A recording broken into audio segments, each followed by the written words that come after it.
Good evening, night owls, and welcome to Whisper Crowley. Tonight, I will guide you into a world of darkness, hoping to help you relax and unwind. Perhaps some of you will even drift into a haunting yet soothing sleep. Before we begin, let me know where you're listening from and what time it is for you. And now, we begin.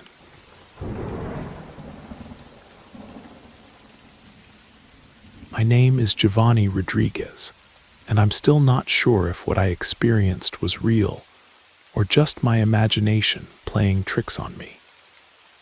It happened about 6 months ago when I was taking the late train home in Chicago. I work downtown, and my shift ends around 10 p.m., so I'm used to the night commute on the Blue Line. It was a Tuesday evening in November, cold enough that most people were bundled up in heavy coats. The train wasn't packed, but there were enough passengers that I didn't feel alone. I was standing near the doors, listening to music through my headphones, when we pulled into the Logan Square station. That's when he got on. He was an elderly man, probably in his 70s or 80s, moving very slowly with a wooden walking cane. He wore faded gray sweatpants and a matching hoodie that looked like it had seen better days. Everything about him seemed washed out, colorless, as if he'd been drained of life. He reminded me of someone you'd see wandering the halls of a nursing home, lost and forgotten. He shuffled onto the train with careful, deliberate steps and sat down in one of the priority seats reserved for seniors and disabled passengers. I glanced at him briefly, then went back to my phone. Nothing seemed unusual at first. The train continued its route through the city, making its regular stops. Passengers got on and off as usual. But then, about 4 stations later, something strange happened. The old man stood up and walked toward the doors as we approached the Kimball station. Now here's where it gets weird. Kimball is the end of the line, but we weren't there yet. We were still several stops away, at a station I'd never seen anyone get off at during my late-night commutes. It's one of those stops that's practically deserted after 9 p.m. The doors opened, and he stepped off. I watched through the window as he walked slowly to the yellow safety line and just stood there, facing the train. He didn't move toward the exit or look around like someone who was actually trying to go somewhere. He just stood there, staring at the train with those hollow eyes. The doors closed and we pulled away. I could see him getting smaller in the distance, still standing in that same spot, motionless. I thought that was the end of it, just a confused old man who'd gotten off at the wrong stop. Maybe someone would help him, or maybe he'd figure it out on his own. But I was wrong. 3 stops later, I reached my destination and got off. The platform was nearly empty, which wasn't unusual for that time of night. I started walking toward the exit, my footsteps echoing in the tunnel, when I heard something that made my blood run cold. Tap, tap, tap. It was the sound of someone walking with a cane, the wooden tip striking the concrete with each step. Slow, deliberate, getting closer. I turned around and there he was. The same old man walking toward me down the platform. He was moving at that same careful pace, but his eyes were fixed directly on me. It was impossible. I had seen him get off at that other station, miles away. I had watched the train pull away with him standing there. There was no way he could have caught up to us, let alone gotten on the train again without me noticing. The Blue Line doesn't circle back, and there hadn't been any stops long enough for him to board. I quickened my pace toward the exit, but I could still hear that rhythmic tapping behind me. Tap, tap, tap. It seemed to be getting closer, even though I was walking faster. My heart was pounding, and I could feel sweat beading on my forehead despite the cold. Just as I reached the turnstiles, I heard the sound of an approaching train. The noise filled the tunnel, drowning out everything else. I fumbled for my card, swiped through the exit, and didn't look back until I was safely on the street. When I finally turned around, the tapping had stopped. The platform was empty again, as if nothing had happened. But I knew what I had seen. I knew what I had heard. I've taken that same train route hundreds of times since then, but I've never seen the old man again.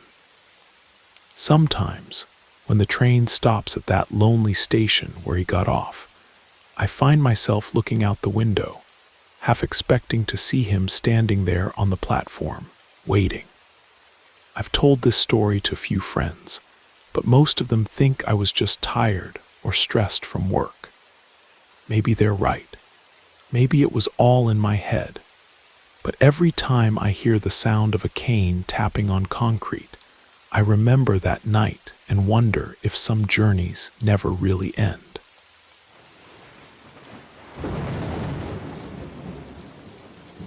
I hope you enjoyed the first story. If you did, don't forget to leave a like. But if I didn't do my job well, feel free to give it a thumbs down. Either way, drop a comment and let us know where you're listening from and what time it is for you. Now, let's continue. I've been driving a taxi for over 15 years, working long-distance routes across the Southwest. And I've seen my share of strange things on these desert highways. But what happened to me on Highway 93, right in the heart of the Nevada test site area, is something I'll never be able to explain. It was a late Tuesday night, and I was driving a fare from Las Vegas to a small town near the California border. My passenger was a quiet college kid, one of those guys who barely says hello and spends the whole trip staring out the window. The kid seemed normal enough polite, paid in advance, no problems. Everything was going smoothly until we hit that stretch of highway that passes near the old nuclear testing grounds. You know the area I'm talking about. It's that desolate section where they used to detonate atomic bombs back in the 50s and 60s. There are still warning signs posted along the roadside, though most of them are so faded and weathered you can barely read them anymore.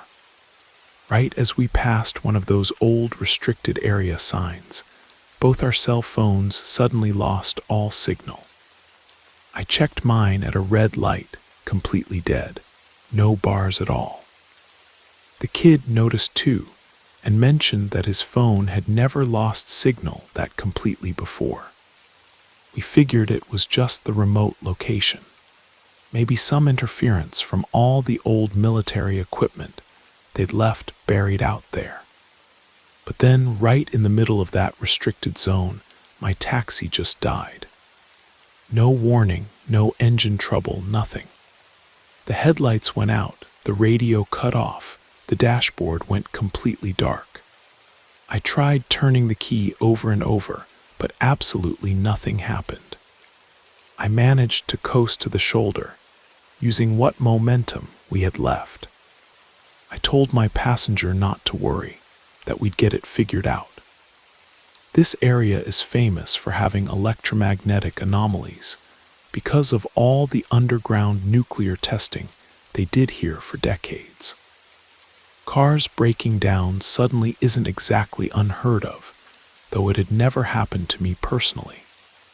I got out to check under the hood, and the silence hit me like a physical force. I've driven through some quiet places in my time, but this was different. There was no wind, no insects, no distant traffic, absolutely nothing. It was like the entire world had been muted. The kid got out to help me, looking pretty nervous. We walked around the car, checking for obvious problems, but everything looked normal. That's when I started noticing things in my peripheral vision. Tall, pale figures that seemed to be standing just at the edge of where our emergency flashlight could reach. I turned to look directly at them, but there was never anything there. Just empty desert and scrub brush. But I kept catching these glimpses of white, elongated shapes that didn't seem to move like normal people. They seemed to glide rather than walk. I told the kid we should get back in the car and wait it out. He was more than happy to comply, and we locked the doors and settled in to wait for help or for the car to mysteriously start working again. But as we sat there, the kid said something that made my skin crawl. "I'm seeing them too, those white things." When he confirmed that I wasn't hallucinating, I felt like someone had poured ice water directly into my veins. I told him we weren't getting out of this car no matter what, and he agreed completely. We sat there for what felt like 20 minutes, occasionally catching glimpses of these pale figures in the darkness outside. Then, through my rearview mirror, I saw something that still haunts me. One of those beings was standing directly behind my taxi, clearly visible in the mirror. It was tall and impossibly thin, with skin so white it almost seemed to glow in the darkness. Its eyes were enormous and completely black, like two holes in its face. It was just standing there, maybe 3 feet behind my rear bumper, staring at us through the back window. The kid saw my expression and turned to look at the rearview mirror. When he saw it too, both of us just froze. We stared at that thing, and it stared back at us for what felt like an eternity. Then, just as suddenly as it had appeared, the being stepped sideways and vanished. The moment it disappeared, my taxi roared back to life. I didn't hesitate. I threw it in drive and floored the accelerator, leaving nothing but dust and tire marks behind us. The strangest part came when we finally got out of that restricted area and our cell phone signals returned. My passenger checked his phone for the time and let out this confused sound. According to his phone, we'd been stopped for over 3 hours. But I was absolutely certain we'd only been there for 20 or 30 minutes at most.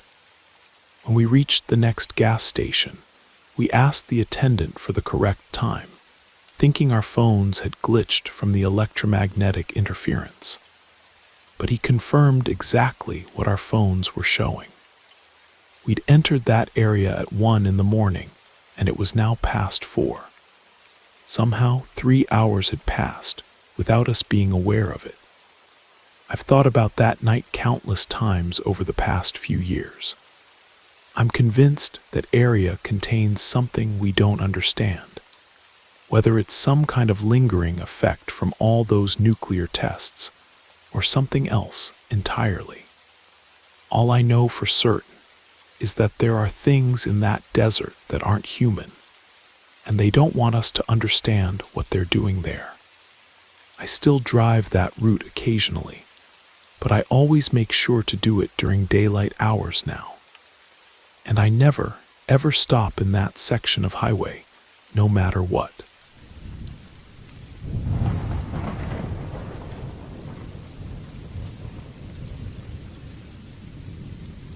I live in a converted warehouse in Brooklyn, one of those industrial buildings that got turned into affordable housing units about 20 years ago.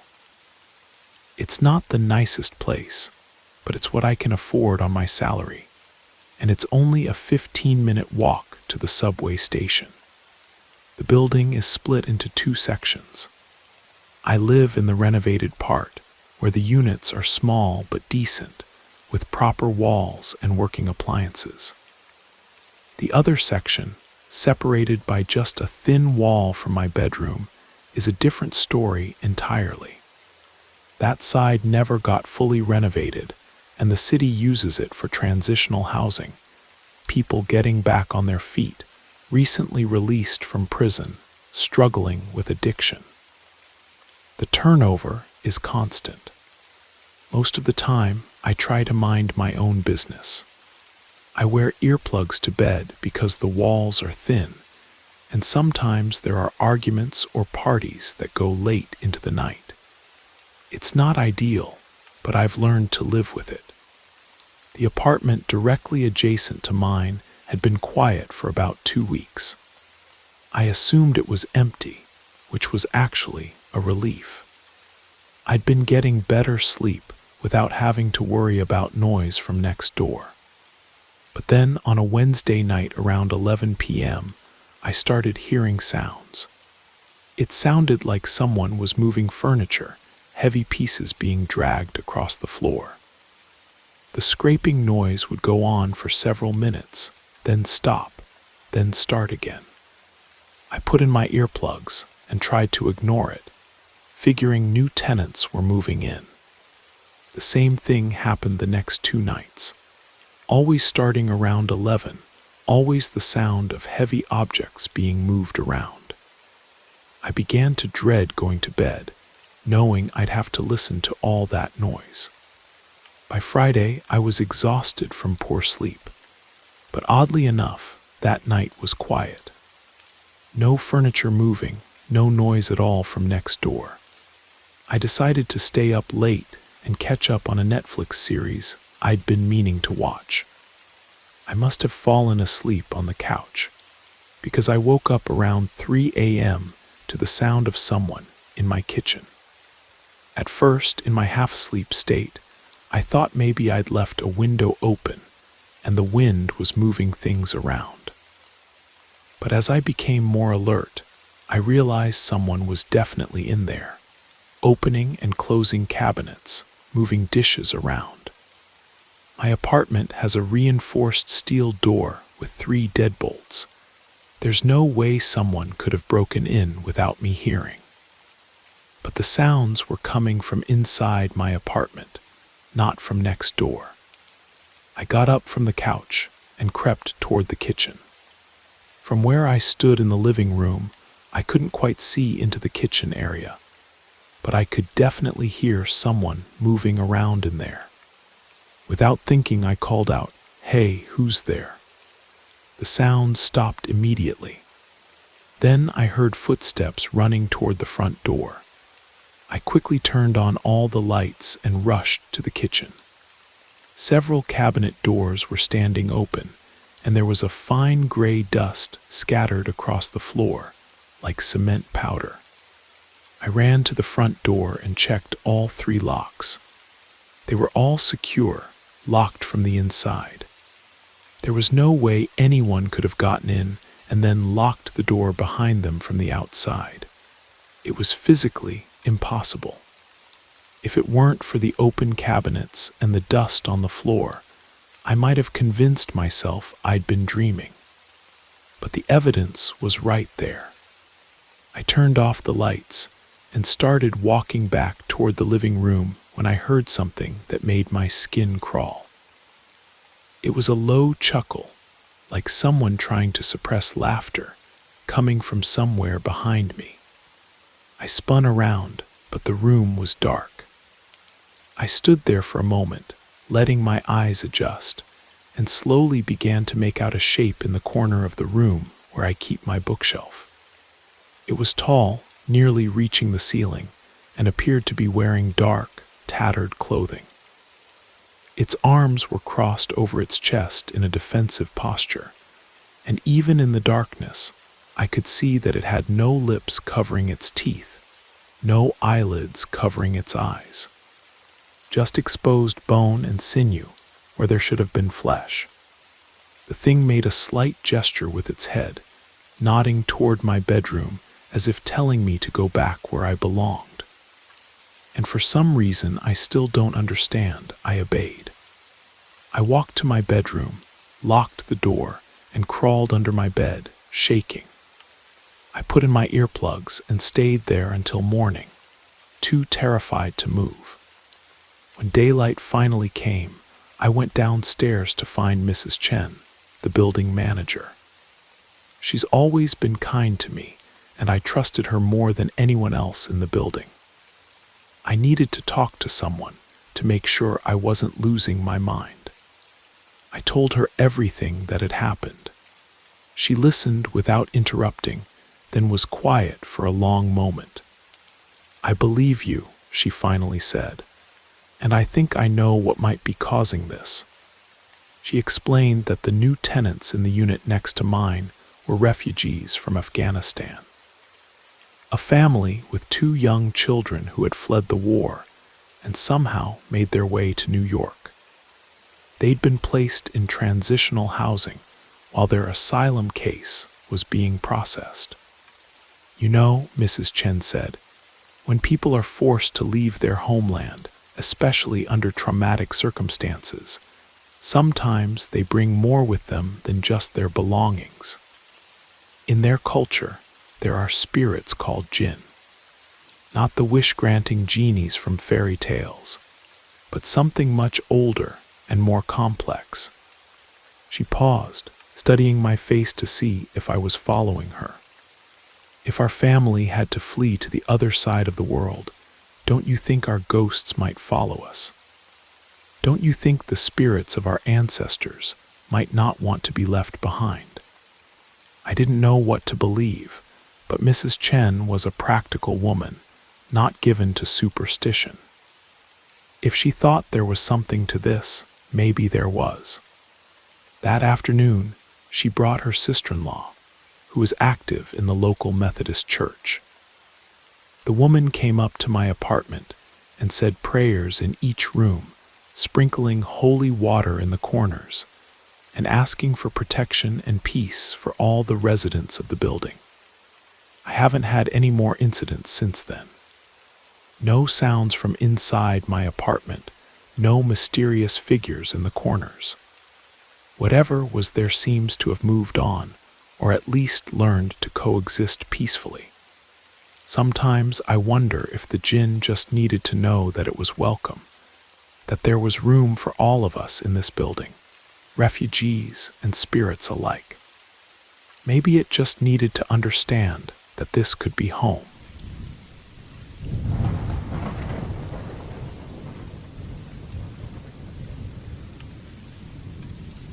My name is Lawrence, and I'm past 60 now. If I'm telling you this story, it's because it's been lodged in my chest for far too long, and sometimes a man needs to let it out, even if it's just to understand the magnitude of the damage he's caused. The life I've known since I was a boy was here in rural Montana, in one of those places where time seems to move slower. My father was a hard man, a man of few words. We communicated more with glances than with conversation. He wasn't cruel, never raised a hand to us, but he never gave a hug either. His affection came in the form of beans on the plate, firewood cut so the stove wouldn't go cold. That was his way of saying he loved us. My mother was the same. Her world began at the kitchen door and ended at the chicken coop. She smelled of wood smoke and clothes washed with lye soap. Life was hard, without frills. That's the model I grew up with. In time, I met my wife at a barn dance in the village, a good girl from a decent family.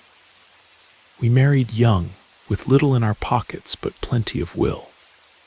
We scraped together some money that our parents helped with, bought a plot of land, and built our house with our own hands, brick by brick. It wasn't luxury, but it was ours.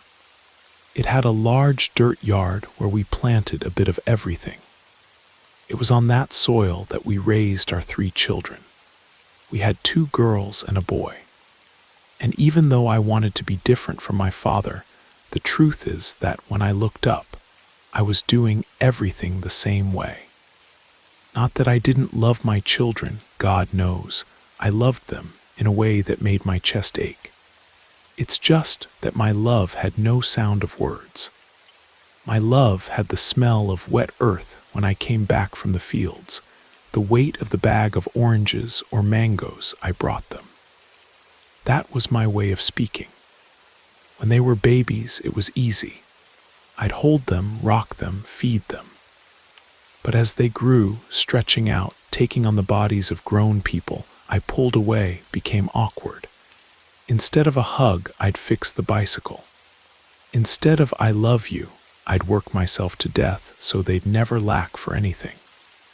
I insisted on only one thing, one rule my old man had taught me. Dinner, everyone together at the same table, every single day.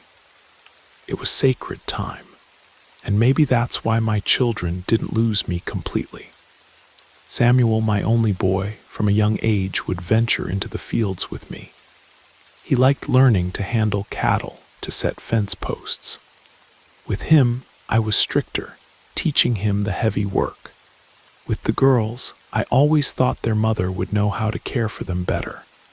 I didn't interfere much. Lucia, the middle one, was always more to herself, head in books. But it was Beatrice, the eldest. Ah, Beatrice. She was born with a different kind of brightness. She had her mother's large, dark eyes, but her skin was the color of the clay here, burned by a gentle sun.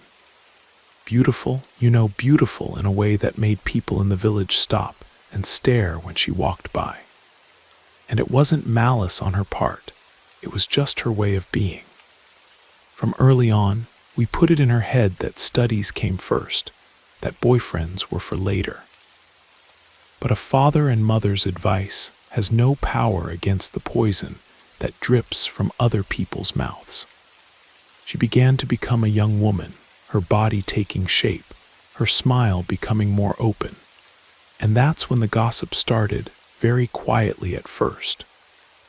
A comment at the store where we bought supplies, a sideways glance at the exit of Sunday Mass.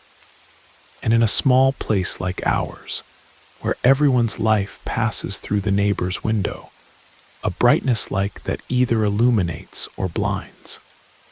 And when it blinds, people seem to feel a wicked urge to extinguish it. And I, in my crude way of being, didn't realize that the first to cast shadow on her brightness would be me. The gossip began to thicken. It was no longer just whispers. It was conversation that died suddenly when I approached. It was the way the store owner stopped cleaning the counter to stare at me. A strange silence that fell over the circle of men sitting in the town square. Nobody said anything to my face, but the poison was in the air, and I felt it entering slowly, suffocating me. And all that shame, that rage, I didn't know where to put it. It ended up turning against the only person I should have protected. I'd come home and see Beatrice laughing with her mother in the kitchen, and it would sour me inside. I'd try to talk to her, give advice, but the words came out crooked, full of thorns. Instead of "my daughter, be careful with people," what came out was, "You're giving them reason, Beatrice." And I saw the brightness in her eyes diminish a little each day. I saw fear growing there, fear of me. And instead of backing down, I dug my heels in even deeper, blind with wounded pride. I thought I was protecting our family's honor, but really I was poisoning my own house. The last straw came on a Saturday afternoon. They called me to a barbecue by the river, a men's thing. We gathered under some cottonwood trees, smoke from the meat rising, good whiskey passing from hand to hand. At first it was the usual talk, the coming harvest, lack of rain, a bit of politics, those things. But as the alcohol loosened people's tongues, the direction of conversation changed. It was my buddy who threw the first stone, disguised as a joke. "Hey, Lawrence, your girl's getting too pretty, huh?" The other day I saw her on the back of the baker's son's motorcycle. The boy nearly broke his neck looking back so much. I gave a weak, uncomfortable laugh and kept turning the sausage on the grill. But I felt heat rising through my chest, heat that wasn't from the charcoal. Soon after, another one joined in. It was a guy from out of town. I saw her near the square walking with someone I'd never seen around here. The tone was no longer joking. There was mockery and malice that turned my stomach. It was as if they were talking about a prize animal, an object, not my daughter. And the worst was what came next, from a guy I'd known since we were kids. You know what it is, Lawrence, nowadays there's a lack of firm hand. If we don't hold the reins tight at home, the filly runs wild. That's when I couldn't take it anymore. The world went silent for a second. I dropped the barbecue fork on the table with a hard bang. Everyone looked at me. Enough. My voice came out low but heavy as stone. My daughter has a name, and none of you have the right to put her name in your dirty, whiskey-soaked mouths. Whoever has something to say about her, say it now to my face. A cemetery silence fell over the circle. Nobody had the courage to face me. They looked at the ground, at their cups, anywhere but at me. The humiliation of having to defend my daughter like that in front of everyone was worse than any curse word. I gathered my things, made up some excuse, and left. On the way back, driving the pickup, I felt my hands trembling on the steering wheel. The anger didn't pass, it just changed form. It became something dark and bitter inside me, and it needed a target. When I got home, the first person I saw was Beatrice sweeping the porch, oblivious to everything. I won't tell you in detail what I did that night. There are things that shame buries so deep in us that it's better not to dig them up. But I can say that all my rage at the world, all my humiliation, I took out on her. I used my pain to cause more pain.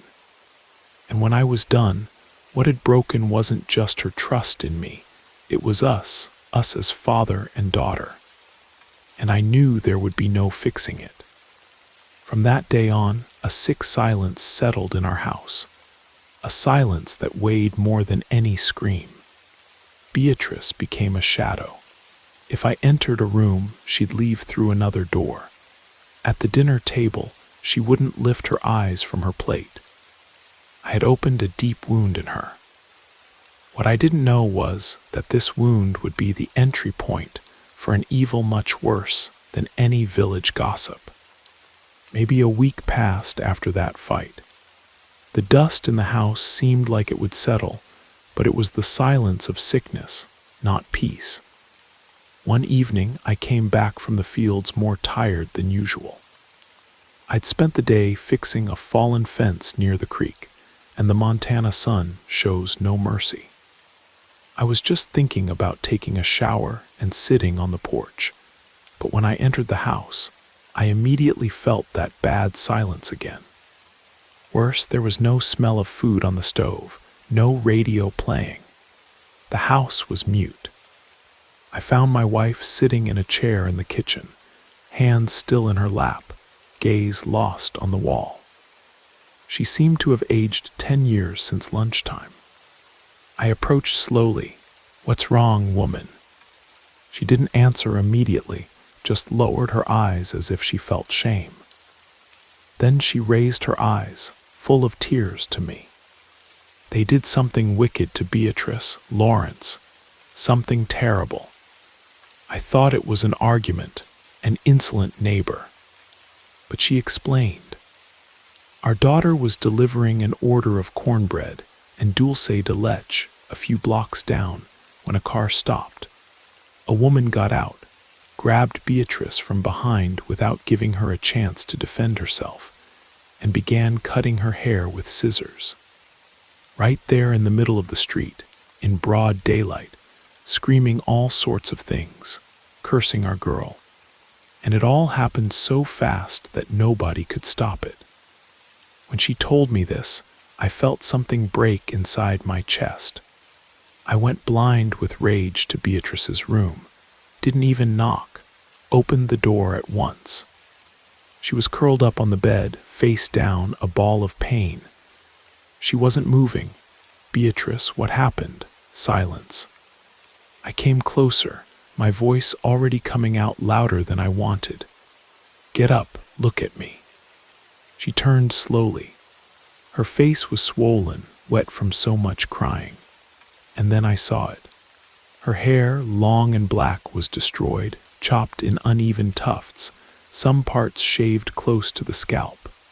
It looked like a sick animal had chewed her hair. I left the room unable to breathe properly.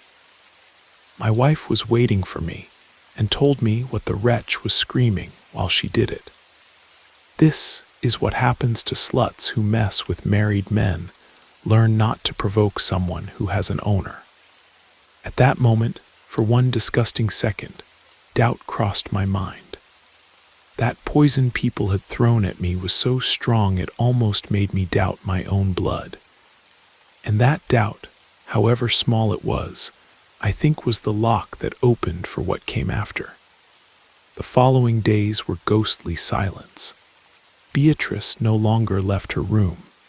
When she did, she wore a scarf tied around her head. She walked with her head down, looking at the ground. She became a haunting within her own house. The joy in her, the brightness, everything had been stolen along with her hair. And the sadness began to turn into something else. She stopped eating, losing weight visibly. Her skin lost its color. My wife, worried, told me she had confessed something.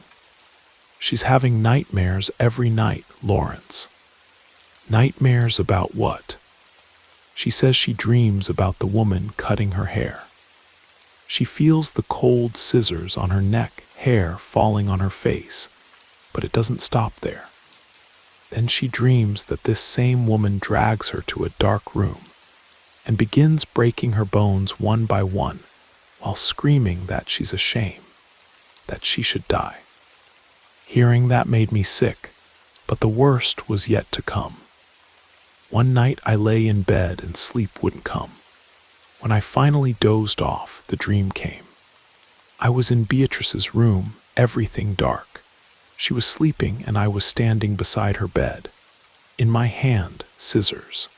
A force that wasn't mine commanded me to do it, and I, in the dream, obeyed. I bent down and began cutting my own daughter's hair.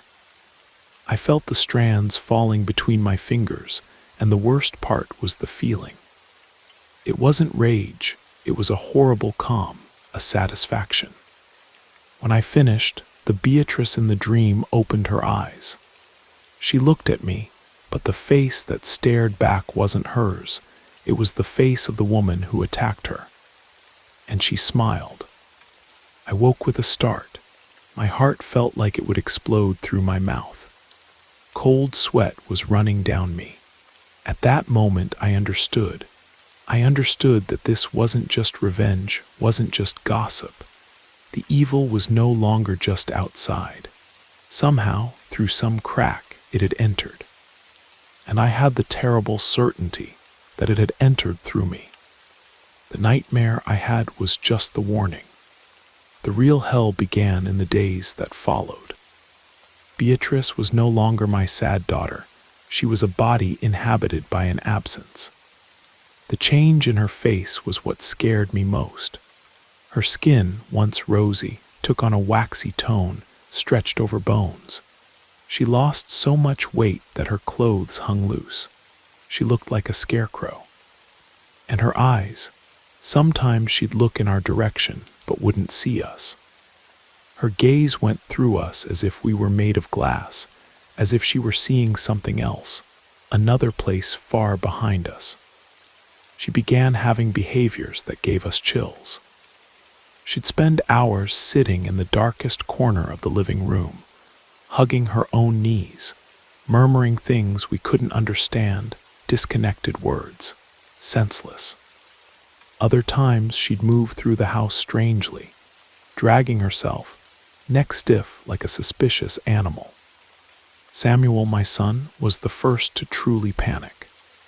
He, who was a practical boy of the earth, who wasn't afraid of anything, confessed to me one day, "Dad, sometimes I look at Bea and feel a chill. She stares at me in a way. It's like there's another person in there, looking through a window, and this person hates me." I heard that in silence because I felt the same thing. Fear was already a resident of our house. It sat with us at the table, slept in our rooms. We just didn't have the courage to admit it. We pretended it was illness, that it was sadness, that it would pass. But we knew it wouldn't. The worst scene, the one that broke any hope that this was normal, happened one night at dinner time. My wife had made rice with fresh beans, sautéed chard. She made an effort to set Beatrice's plate, hoping she'd eat something. We sat at the table in that usual muteness, but Beatrice didn't touch her fork. She began picking up food with her hands. At first, we didn't say anything. But then she began eating with animal desperation, shoving rice and beans in her mouth as if she hadn't eaten in days, as if she were afraid someone would steal her food. The cornmeal mush was hot and she burned her mouth, but instead of stopping, she began to cry. A cry that wasn't from pain, it was from something else, something animal. And with her hands dirty with food, she rubbed her own face, smeared her neck, the hair that was beginning to grow. And in the middle of the crying, she spoke those senseless words in a voice that didn't sound like hers.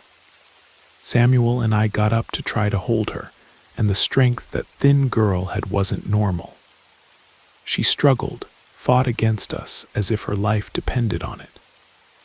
In one of those struggles, she broke free and threw herself against the kitchen wall.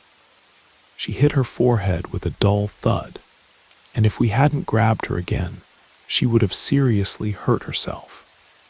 We dragged her to her room while she trembled and cried nonstop. Then we three were left in the kitchen, looking at each other, at the plate of food spilled on the floor. The charade was over. That same night, Samuel waited for me on the porch. He was pale, eyes sunken. "Dad, what's happening to Bea isn't sadness, isn't a doctor's illness." I didn't have the strength to answer, just kept looking at the darkness of the yard. "It started when you hit her," he continued, voice low but firm. "It feeds on the anger you felt. You opened a door, Dad, and now we don't know how to close it." Hearing that from my own son was like taking a punch to the stomach. It was the truth I didn't want to see, spoken aloud. He got up and went inside. I stayed there alone, crushed by the weight of that certainty. Minutes later, my wife appeared at the door. "We can't pretend anymore, Lawrence. A doctor won't help. I know a woman, a healer from another town. They say she's good. We need to take Beatrice there. It's our only chance." We went on a Sunday morning, before the sun got strong. Me, my wife, and Beatrice squeezed into the pickup's bench seat. Nobody spoke the whole way. It was almost a 2-hour trip on dirt roads, and the silence inside the car was heavier than the dust rising outside. I looked sideways at my daughter, hunched against the window, and she looked like a bird with a broken wing. We weren't going after a cure. We were going after a miracle, and the fear of not finding one was almost as big as the hope. The healer's house was simple, away from the village. A small wooden gate, a well-swept yard, and the smell of burning herbs coming from inside. Who received us was an elderly lady with completely white hair tied in a bun, skin wrinkled by the sun, and a gaze that seemed to see into people's souls. She didn't ask many questions, asked us to come in and sit. The house was clean, smelled of rosemary. There were some saint images on the wall and a rosary hanging behind the door. She asked Beatrice to sit in a chair in the middle of the room. She didn't touch her, just walked around slowly with a rue branch in her hand, praying things very quietly that I didn't understand. Beatrice remained still, her gaze empty as always. After what seemed like a lifetime, the lady had Beatrice wait with her mother on the porch and called only me to talk in the kitchen. She looked deep into my eyes, a look that dismantled me completely. What people say about your daughter is lies. She never lay with that man. Her honor is clean. Hearing that was both relief and a stab at the same time. But what she said next was what froze my spine. There's an evil attached to her, my son. A strong spell made by envious people with wicked hearts. But this evil, she paused, and her gaze became even more serious. It doesn't feed on her. Your daughter is just the plate. The meal is you. I was confused. Me, how so? She's just the plate. The food is your guilt, your anger, your doubt. You, Father, unknowingly opened the door of your house and invited the beast to sit at your table. It smelled your rage and your shame and came. And as long as you don't forgive yourself and ask her forgiveness with a clean heart, this beast will continue eating her life from the inside until nothing remains. Each word was a punch to my stomach. It was the truth my son had told me, now coming from a stranger's mouth. She handed me some herb bottles, some little bags with dried leaves for baths, and explained how to do everything. And she warned me, don't expect improvement overnight. When evil feels cornered, it gets angrier. Things will get worse before they get better. Your fight starts now. And the main weapon isn't in these herbs. It's inside you. That night I couldn't sleep. The house was plunged in darkness. The healer's words hammered in my head. She's just the plate. I gathered courage and went to Beatrice's room. The door was ajar. I stood there, looking at her thin shadow lying in bed. She seemed so small, so fragile, and guilt crushed me in a way I'd never felt. It was physical pain, something that took my breath away. I entered slowly and sat on the edge of her bed. The room was freezing. I took her hand. It was cold as a corpse's. And there in the dark, voice choked, I broke down. Forgive me, my daughter. The tears I'd held back for a lifetime began falling, burning my face. Forgive me for being the father I am. A stupid father, a brute father. I didn't know how to defend you. When the world turned its back on you, I turned mine too.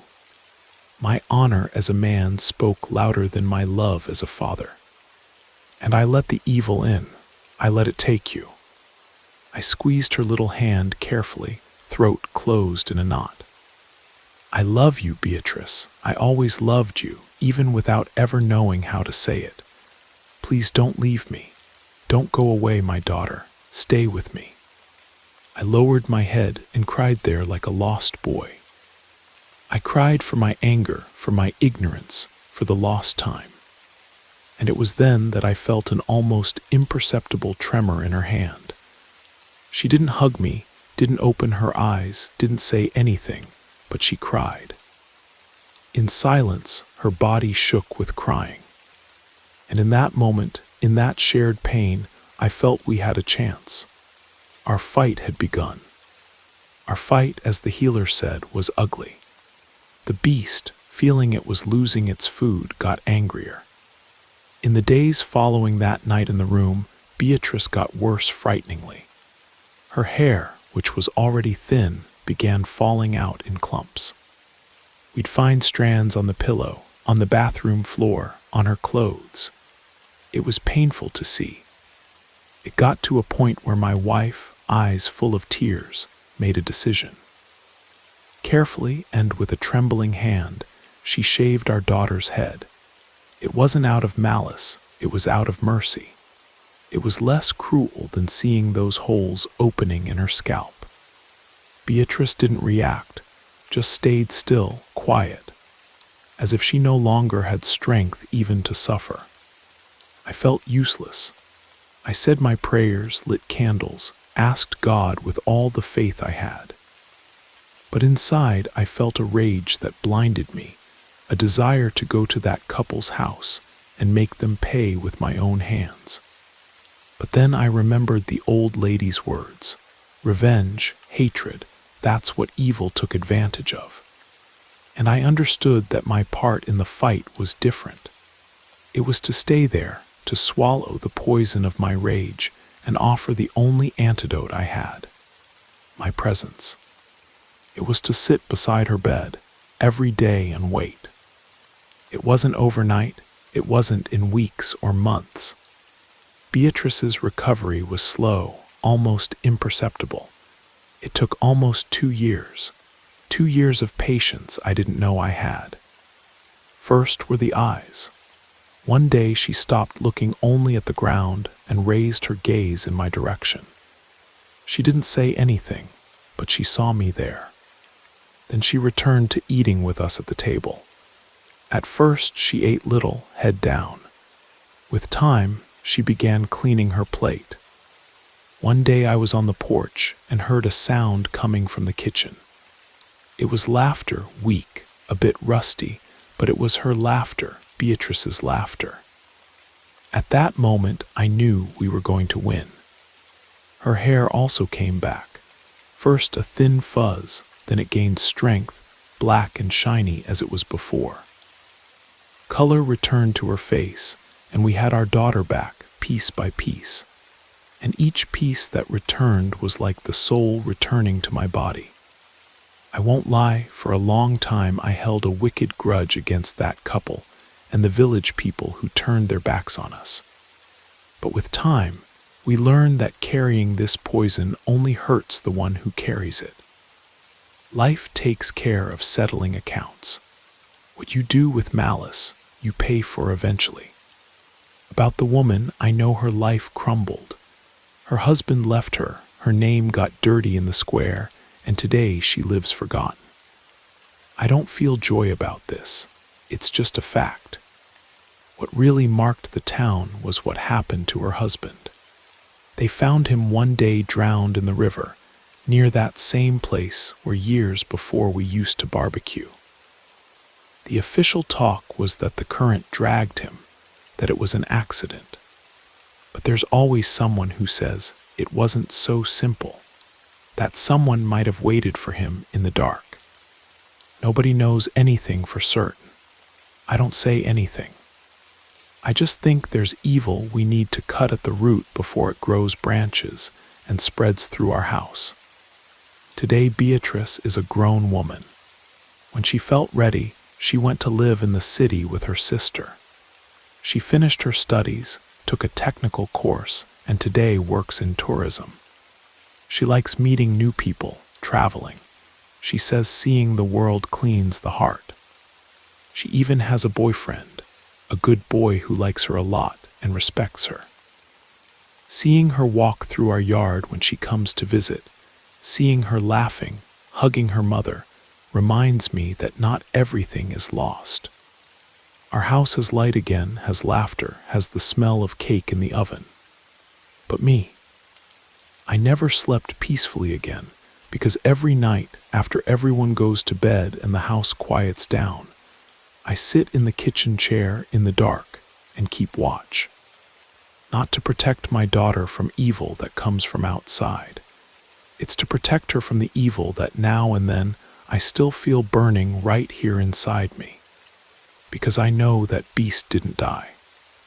The healer freed me from the spell, but not from its seed.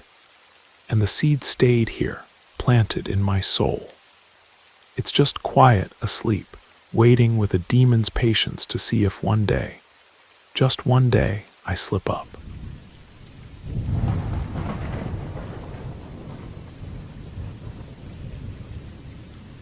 I've never been much of a believer in paranormal things, but what I'm about to tell you happened to me 3 years ago when I was riding shotgun with my work partner on a long-haul run. I was working as his assistant driver, and we had to transport a heavy load from Dallas all the way up to Minneapolis. We'd been chatting about our lives, sharing stories and laughing about the crazy experiences we'd had as truckers over the years. The conversation was flowing easy, keeping us alert through the long night ahead. Everything was normal until we hit this stretch of Interstate 44 that I'll never forget. It was somewhere in the middle of Missouri. Nothing but endless straight road with dense forest on both sides. Not a single light for what felt like 50 miles. It was exactly midnight when our rig just died. No warning, no sputtering, nothing. The headlights, the engine, the dashboard, everything went dark and silent like someone had flipped a master switch. My partner tried turning the key over and over, pumping the gas, checking every switch he could think of, but absolutely nothing responded. Our speed dropped fast, and with what momentum we had left, he managed to coast us onto the shoulder of the right lane. There we were, just the two of us sitting in this massive 18-wheeler in the middle of absolute nowhere. We figured it had to be the alternator or maybe some electrical short. These things happen on the road. I pulled out my phone to call for roadside assistance, but the screen flickered on for maybe 2 seconds before going completely black. In that brief moment, I caught a glimpse that it was exactly midnight. My partner's phone did the same thing, lit up for an instant, then died. We looked at each other without saying much and reached for the emergency flashlights we always kept in the cab. But when we tried to turn them on, both lights were completely dead, like the batteries had been drained. Even the CB radio was silent, not even static. That's when we both started feeling it, this sick, heavy feeling in our guts, like something was fundamentally wrong with this place. We sat there for maybe 10 minutes when the strangest thing started happening. First, we began hearing footsteps.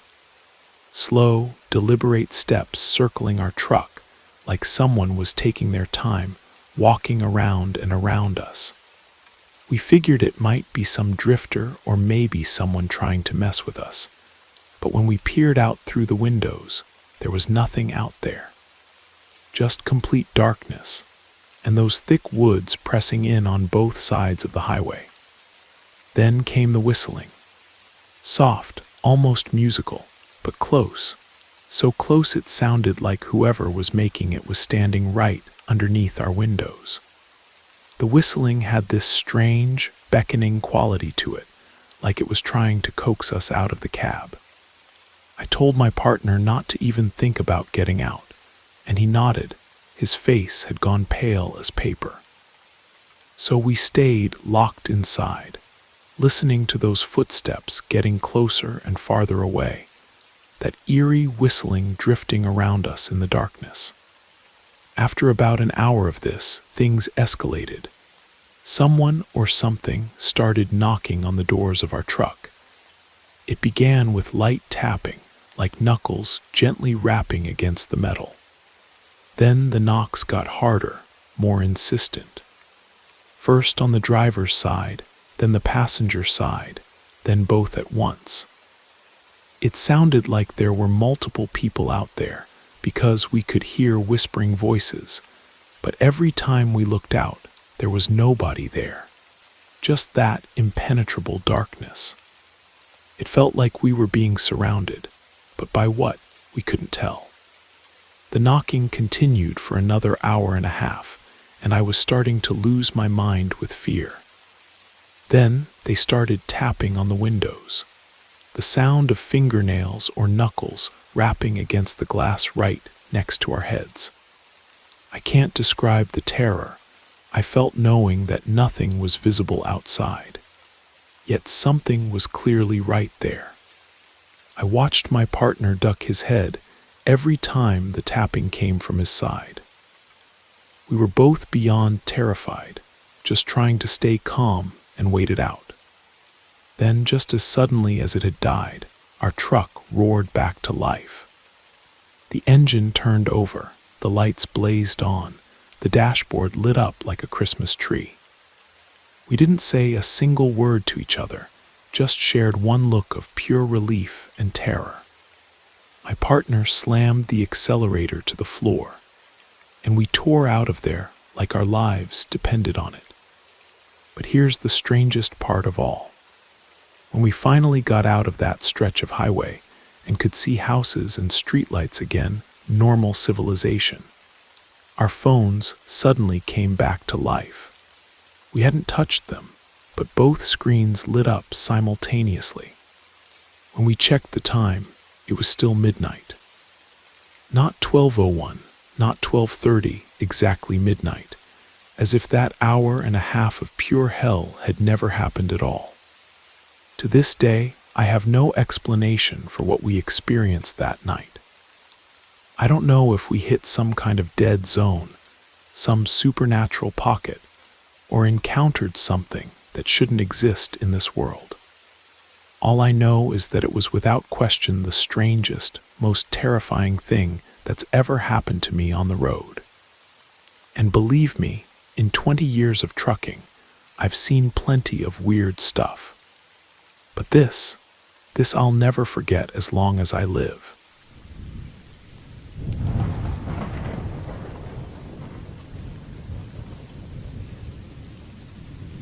I never imagined that what was supposed to be a relaxing weekend getaway could turn into the worst nightmare of my life. After months of working overtime, my husband David and I had finally gotten approval for some vacation time.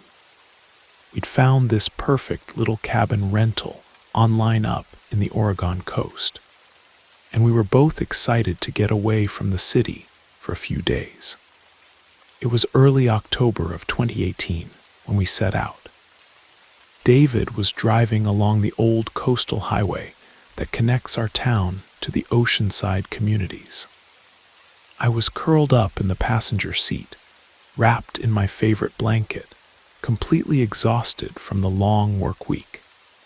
The sound of the tires on asphalt and the cool night air coming through the cracked window had lulled me into a deep sleep somewhere around 2 in the morning.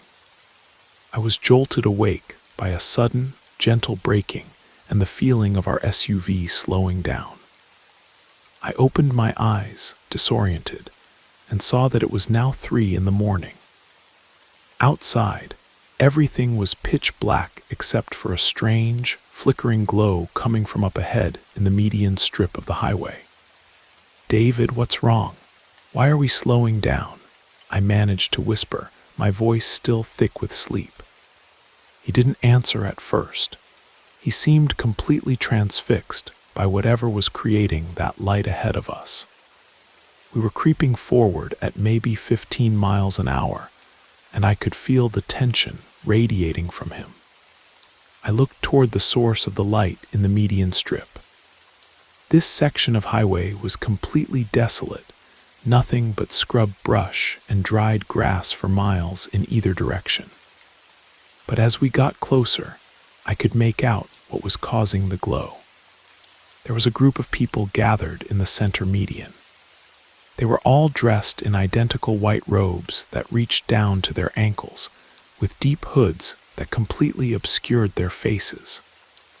Men and women, it was impossible to tell which was which under those flowing garments.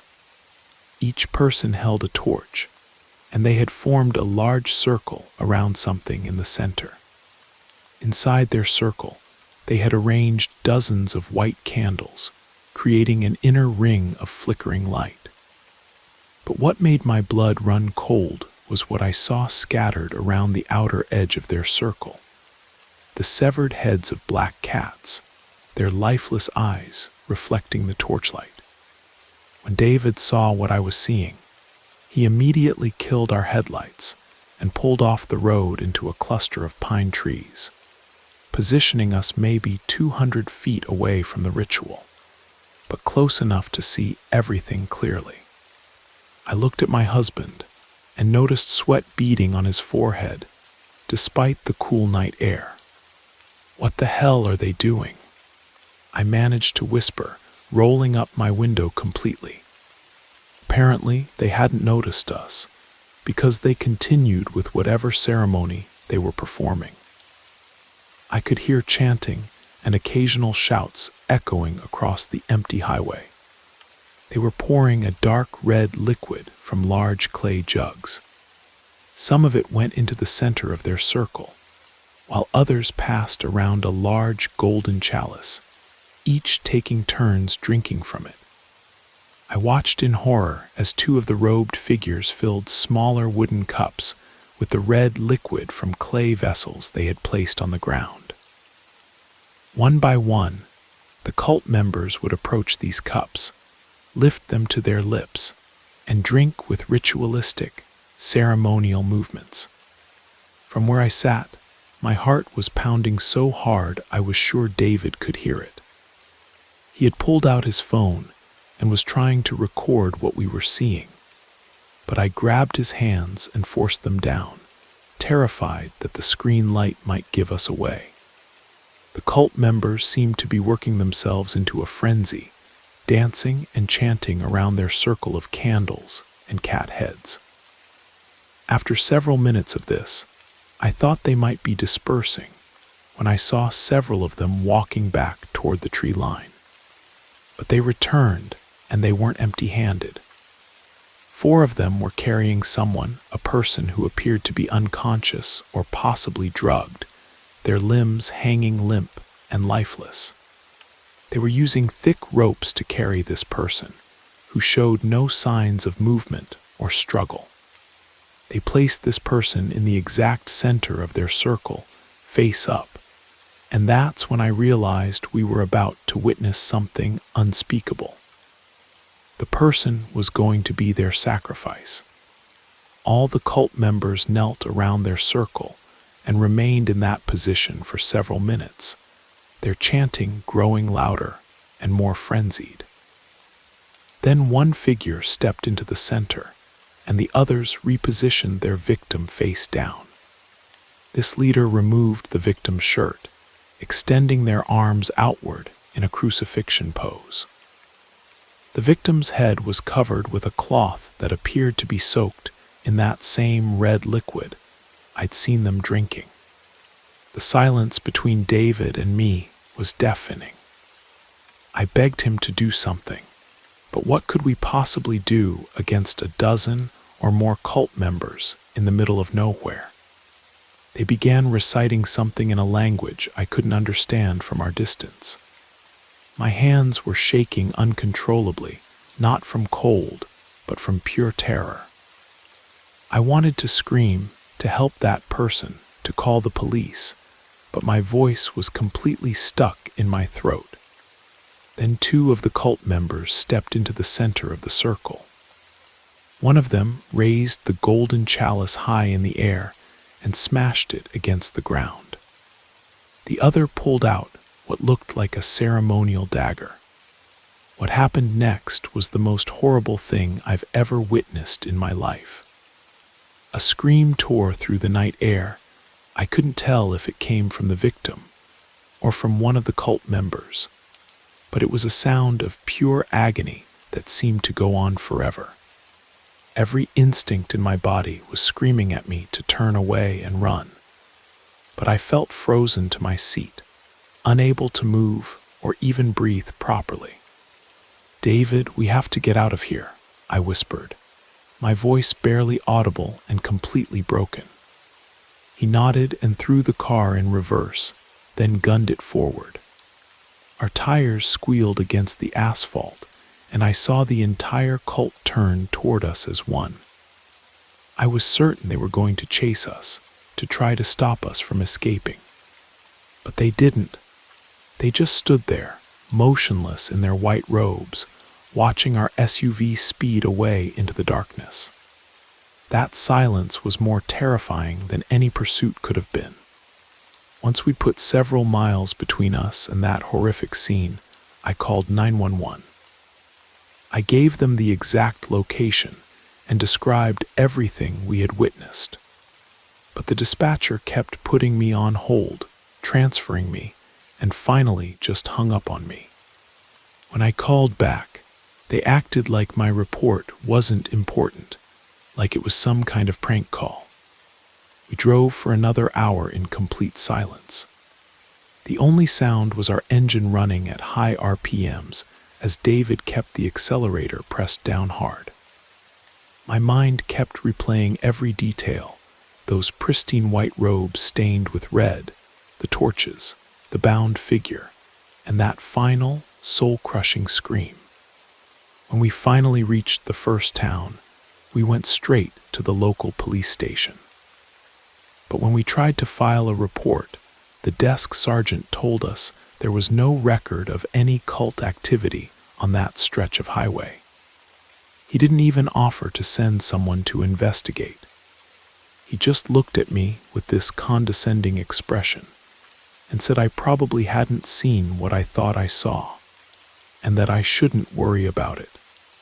But there was something in his tone. It wasn't dismissive, it was threatening. Like he was warning me to drop it, so I did. Even now, several years later, every time David and I drive anywhere at night, I still see those white silhouettes in my mind. I still hear that scream, and I still feel that bone-deep chill that I'll never be able to shake. I've been in therapy to deal with what I witnessed that night.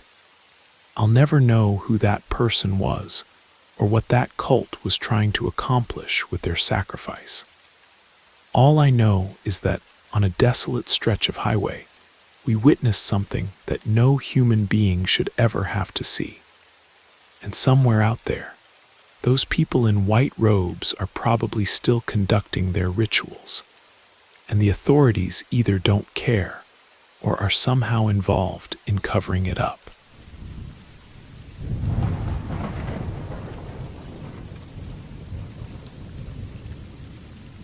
I've always been cautious around forests, but what happened that winter night in Vermont was unlike anything I'd ever experienced. The terror I felt that evening still haunts me, and I consider myself someone who doesn't scare easily. My father and I had an unbreakable bond. He was more than a parent. He was my closest friend, my confidant, my anchor. We shared everything, had no secrets between us. While I was close to my mother too, Dad was the one I turned to for everything. He was my rock, my support system. That's why when he died in that helicopter crash 3 years ago, it devastated both Mom and me completely. The loss was sudden and crushing. I was only 21 at the time, trying my best to support my mother through the darkest period of our lives, though I was barely holding myself together. The emptiness his death left behind is something I can barely put into words. Only those who have experienced such loss can truly understand. Our main home was in Burlington, but years earlier, Dad had built a rustic cabin in the Green Mountains, about 4 hours' drive from our house. It was our sanctuary, a place where we'd escape on weekends to get away from city life. The cabin sat on a hillside overlooking a pristine valley, surrounded by dense forest. Before Dad's death, that mountain retreat was one of my favorite places on earth. I felt deeply connected to it, cherishing every moment we spent there, from chopping firewood to swimming in the crystal-clear stream below. After Dad passed, Mom and I decided to sell the cabin. It was incredibly difficult because every corner held precious memories of him, but we needed the money. We also thought it might be better to leave those memories behind without him. Visiting that place would never be the same. However, before putting it on the market, I wanted to go there one last time. I needed closure, a chance to say goodbye to that chapter of my life. When I told Mom about my plan to spend a night there alone, she understood completely and gave me her blessing. So one crisp October weekend, I packed some supplies in my Jeep, said goodbye to Mom, and headed for the mountains. After the 4-hour drive, I parked at the base of the trail and hiked up to the cabin. The structure was built on a ridge with a spectacular view of the valley, and the backside was nestled against the mountainside with a wooden staircase leading up to higher trails. When I finally reached the cabin, I was exhausted from the drive and hike, so I just slept for a few hours. I woke up around noon with sunlight streaming through the windows and sat there drinking coffee in silence, just like Dad and I used to do. The view was breathtaking, and in that peaceful moment, everything seemed right with the world. But I couldn't shake the feeling that someone was watching me. As night fell, everything began to change. The forest silence, the complete darkness, and the mountain cold created an eerie atmosphere. I made myself a sandwich and tried to watch a movie on the cabin's old television, attempting to relax. The place wasn't luxurious by any means, but it was well maintained: 2 bedrooms, a bathroom, a small kitchen, and a large deck to enjoy the scenery. What really unsettled me was that while watching the screen, I kept getting that uncomfortable sensation again, like someone was staring through the French doors to my left. At first, I thought it was just my imagination, but the feeling kept returning and I couldn't shake it. I tried to ignore it, but after about 30 minutes, I felt something more, as if someone else was definitely out there, watching from the darkness. I struggled with this feeling for what seemed like an hour before finally getting up to check. I approached the windows and slowly opened them, but saw nothing except absolute darkness. Just trees swaying in the wind, no trace of anyone or anything. Despite this, the sensation of being watched never left me. I remembered how Dad used to come here alone frequently, sometimes staying for days without any problems. But that night felt different. As I recalled those times, I remembered that on several occasions, I'd found Dad here with his hunting rifle. That had seemed odd, because he always kept that weapon loaded and ready to use. I went upstairs to the master bedroom and checked. Sure enough, there was the rifle hidden under the first floorboard, just like always. I carefully retrieved it and brought it downstairs with me. Having that weapon nearby gave me a small sense of security, so I loaded it and kept it close while I tried to sleep on the not-so-comfortable couch that night. Sleep didn't come easily.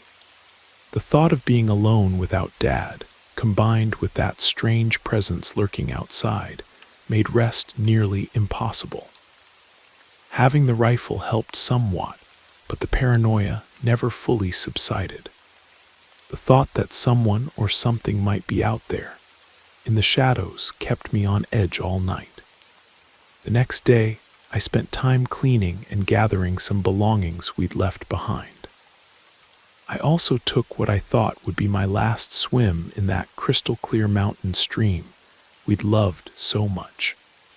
Part of selling the cabin was financial necessity, but it was also because nothing would ever be the same after Dad's death. Being there alone for the first time confirmed we were making the right decision.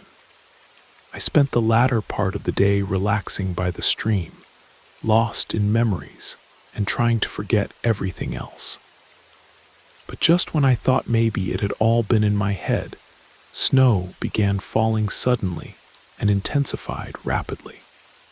The snowstorm caught me completely off guard, and I had to return to the cabin just before darkness fell completely. From the window, I watched the landscape transform, trees covered in white, snow blanketing everything. But then I saw something that didn't belong, something that wasn't simply part of the scenery. A human-shaped shadow began reflecting in the glass door of the deck, as if someone was lurking in that darkness, watching from there. Though I wasn't certain, I tried to convince myself it was just snow on the trees casting strange shadows, that there was no reason to be frightened. But my heart was racing, and my instincts screamed that something wasn't right. Then the snow began falling harder, covering everything in white. In the middle of that storm, I got lost in memories and momentarily forgot what I'd seen. But then, just as night truly fell, I heard something that put me on high alert again. The deck door shuddered as if someone had pushed it. Almost immediately, I began hearing footsteps on the roof directly above my head, as if someone was walking around up there. At first, I thought it was just my mind playing tricks on me, a product of nerves and imagination. But then the footsteps stopped for a few seconds, followed by a sound that sent my fear through the roof. It was the unmistakable sound of claws scraping against wood directly overhead. My heart nearly stopped. These weren't animal sounds, I was sure of that. The earlier footsteps had been from something walking on two legs, but they also didn't seem human. They were too heavy, and besides, the roof had a steep pitch that made walking on it impossible. Panic seized me completely. Without thinking twice, I grabbed Dad's rifle from under the couch and gripped it tightly, ready to fire if necessary, my heart pounding and barely able to breathe. From there, I could hear the creature trying to claw its way through the roof, as if it desperately wanted to get inside the house. The sounds weren't human, more like the growls and screeches of a frustrated animal that couldn't find a way in. The storm outside continued relentlessly, snow falling without pause. In that silence, I could only tremble, clutching that weapon with all my strength. The noises suddenly stopped, and for a moment I thought maybe the thing had left. But then, just when I believed the danger had passed, I heard something very heavy drop onto the deck. My eyes immediately flew to the glass doors, and that's when I saw it. A figure, extremely tall, about 8 feet, with a human-like shape, but not quite human. The moonlight reflected its silhouette through the translucent curtains, revealing abnormally large, glowing eyes that stared directly at me. Its posture was significantly hunched, and it slowly began moving toward the deck doors. The way it moved, and how its chest rose and fell heavily with each breath showed me it was very angry. The thing began walking in my direction, shoving aside the tables and chairs we had out there with fury. Its intention was crystal clear. It wanted inside, and the only thing separating us was a simple wooden door with glass panels. I couldn't see clearly what was inside because the curtains blocked its view, but I was certain it knew I was there. I sat paralyzed with the rifle clutched in my hands, trembling and trying not to breathe too loudly. The snowstorm raged outside, and that creature at the window was something straight out of hell. I was sure it would smash through the door and get me, but it didn't. It stayed on the other side of the door, agitated and clearly desperate to enter. But for some reason I still don't understand, it never tried to break the glass. Several hours passed like this, with that thing pacing around the deck, occasionally scraping the floor and walls, trying to find a way in while my heart exploded in my chest. Finally, with the first rays of sunrise, the creature disappeared into the forest. As soon as dawn broke, I slowly emerged from my hiding spot. The deck was covered in snow, and scattered across the ground I found things I couldn't explain. Large footprints, clearly from human-like feet, but much larger than normal, with toes spread unnaturally wide. There were also claw marks on the walls and floor, even a couple of broken boards. But what puzzled me most was why it hadn't approached the glass doors directly.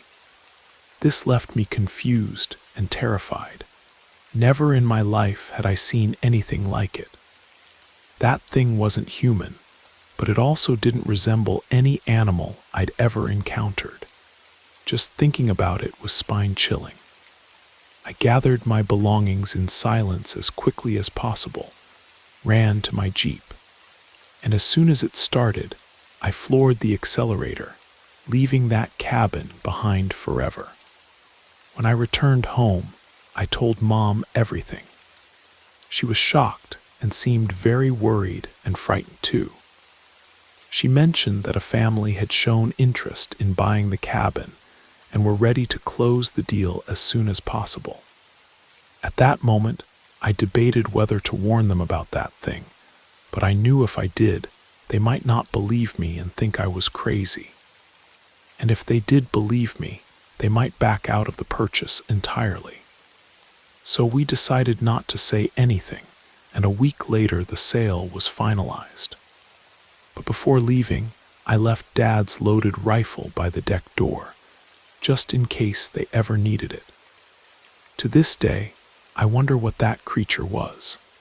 I've even begun to doubt myself, thinking maybe it was all a product of my imagination. The truth is, I still can't get it out of my head. Every time I think back to that night, I can't help but feel that something very dark still inhabits those vast, silent, snow-covered woods.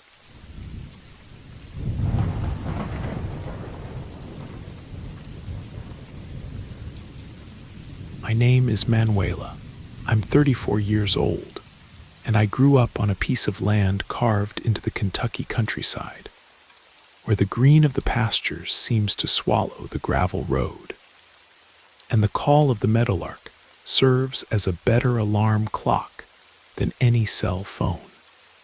I've lived here since I was born, first in my father's clapboard house, now on the farm I inherited after he hung up his boots, and moved to the spare room at my mother's place in the neighboring town.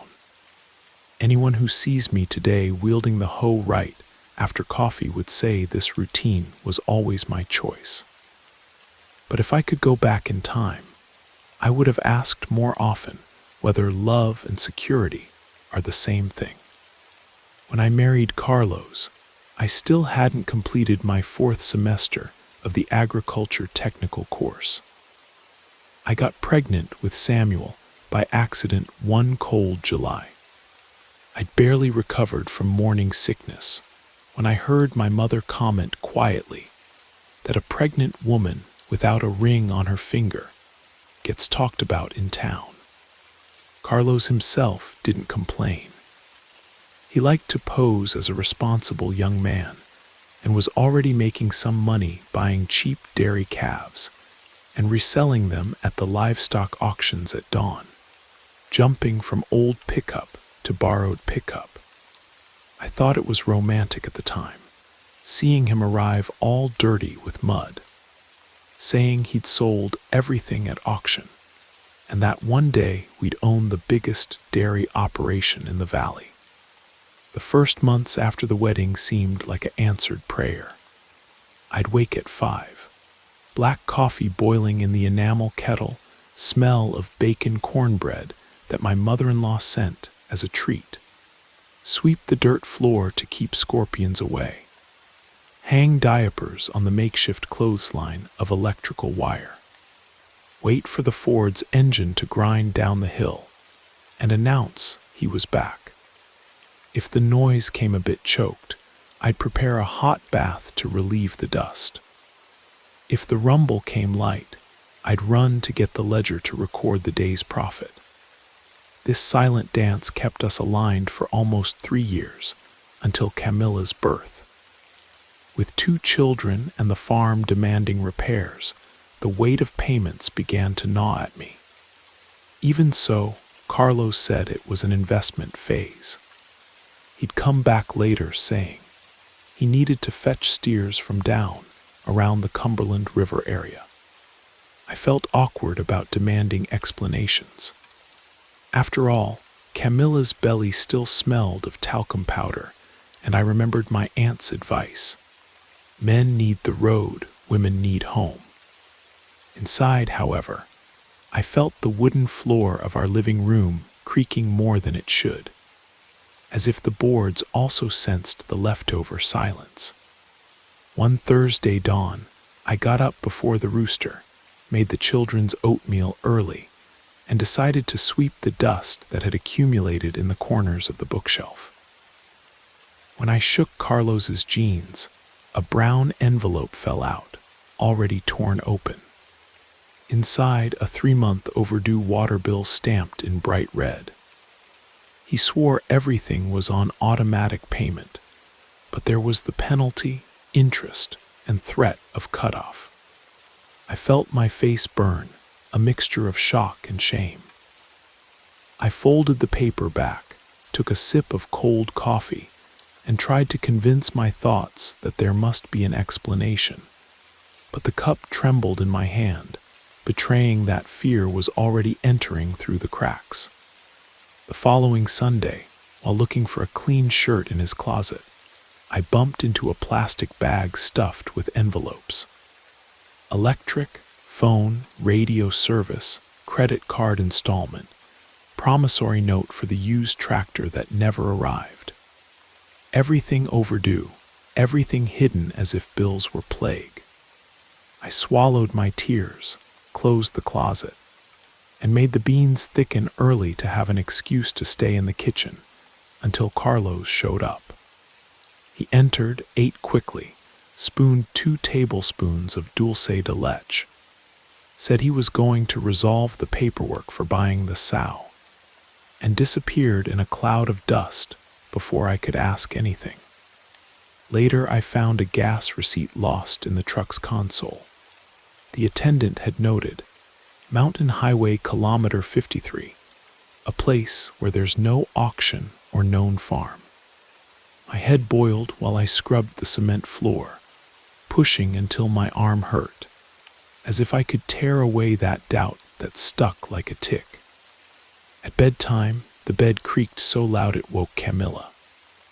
I rocked my little girl in the dark, feeling my heart beat out of rhythm, and was certain that some invisible crack was opening a path under the roof. It was then that the following Friday, Mrs. Zephyr arrived early for cleaning and let out a scream that cut the air. I ran to the yard. Near the cherry tree, half covered with dry earth, there was a black, wet bundle giving off a sweet, nauseating smell like molasses forgotten at the bottom of the pot, until it turned to charcoal. Mrs. Zephyr gripped my arm. "This here, my child, isn't neighbor's trash. Someone came to bring this for you to swallow without seeing." I felt my spine shiver. I asked her to get the shovel. I buried the bundle far from the fence, but the odor seemed to stick to my skin. Even after bathing, I still felt that sweet sourness.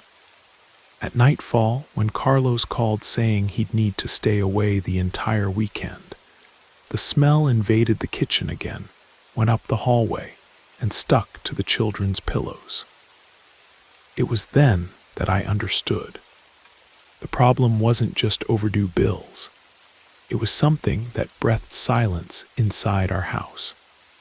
Saturday dawned slow, white sky with fine dust, and I tried to bury my head in chores before anxiety knocked me down. While hanging diapers on the line, Samuel appeared, face creased from sleeping badly. "Mom, I woke up because someone was calling me, whispering in the hallway." "It was a dream, son. Everything's fine." He nodded, but his brown eyes seemed bigger, moist. He hugged my waist and stayed there silent, as if his small body sought shelter where I myself found none. When I came in with the laundry basket, Camilla was crying for no apparent reason, hitting her little hand on her own head. She turned red with anger, threw her toy against the wall, and huddled in a corner, repeating that the doll was stinking of bad sweetness. That pierced me. I picked up my little girl, sang Black-Faced Bull quietly. But the song that used to work like magic didn't help at all. She turned her face away, refused affection. I decided to open all the windows. Even so, that smell of toasted molasses insisted on occupying every crack, mixing with the road dust that invaded the living room. I wiped with pine disinfectant. I lit dried orange peel on the wood stove, but the sweet odor sprouted again, as if it came from the walls. In the afternoon, my neighbor Erasma appeared to borrow yeast. She exchanged 3 words of greeting, looked at the mess in my yard, and commented whispering that Carlos had been seen the night before at a bar on the roadside with a painted girl like a circus wagon. She spoke without malice, but each word burned like lemon on a wound. I thanked her for the yeast, forced a smile, and closed the gate faster than normal. The rest of the day dragged, hot and silent. At dusk, the phone rang. It was Carlos, distant voice because of the bad signal. It should rain hard there. Close the windows well. When are you coming back? Only Monday morning. Need to resolve the sow purchase paperwork. Without thinking, I blurted, "If you have money for a sow, why are all the bills overdue?" Silence on the other side. Then he grumbled that he'd settle everything, that big purchases come first, payment later. Then the call dropped. I stood holding the device, listening to the mute beep that remained. On Sunday night I tried to sleep, but the pillow seemed full of fleas. I turned on my side. I felt cold sweat running down my neck. Outside, I heard the bullfrogs at the pond mixed with a creaking of wood near the chicken coop. I pulled my legs up, closed my eyes, repeated Psalm 23 almost entirely, until I fell asleep in fits. I woke at 2 in the morning with something heavy on my chest, as if a large cat had jumped on me. I opened my eyes. Nothing. The room was dark, but the smell, always that smell, circled around. My hair stuck to my forehead. I got up slowly, walked to the kitchen. The weak light illuminated a trail of dark molasses on the floor, starting at the back door and ending right at the edge of the stove. I cleaned with cloth and detergent until the fabric tore. Even so, the stains seemed to want to return. Stubborn ghost. Monday, before the sun appeared, the pickup finally engaged on the gravel road down below. Carlos entered silent, unshaven, bloodshot eyes. He left a cardboard box on the table, said he'd brought fresh cheese for Samuel, and went straight to the shower. I took advantage of him being locked away and opened the box. Besides the cheese, there were 2 packages of diapers the wrong size and a bottle of cheap perfume, the kind sold by traveling consultants. I read the label, Bruna Essence. I felt my stomach turn. I tore the packaging. The sickly sweet smell spread.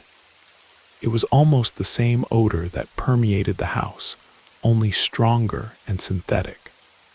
I threw everything in the trash before the children came downstairs.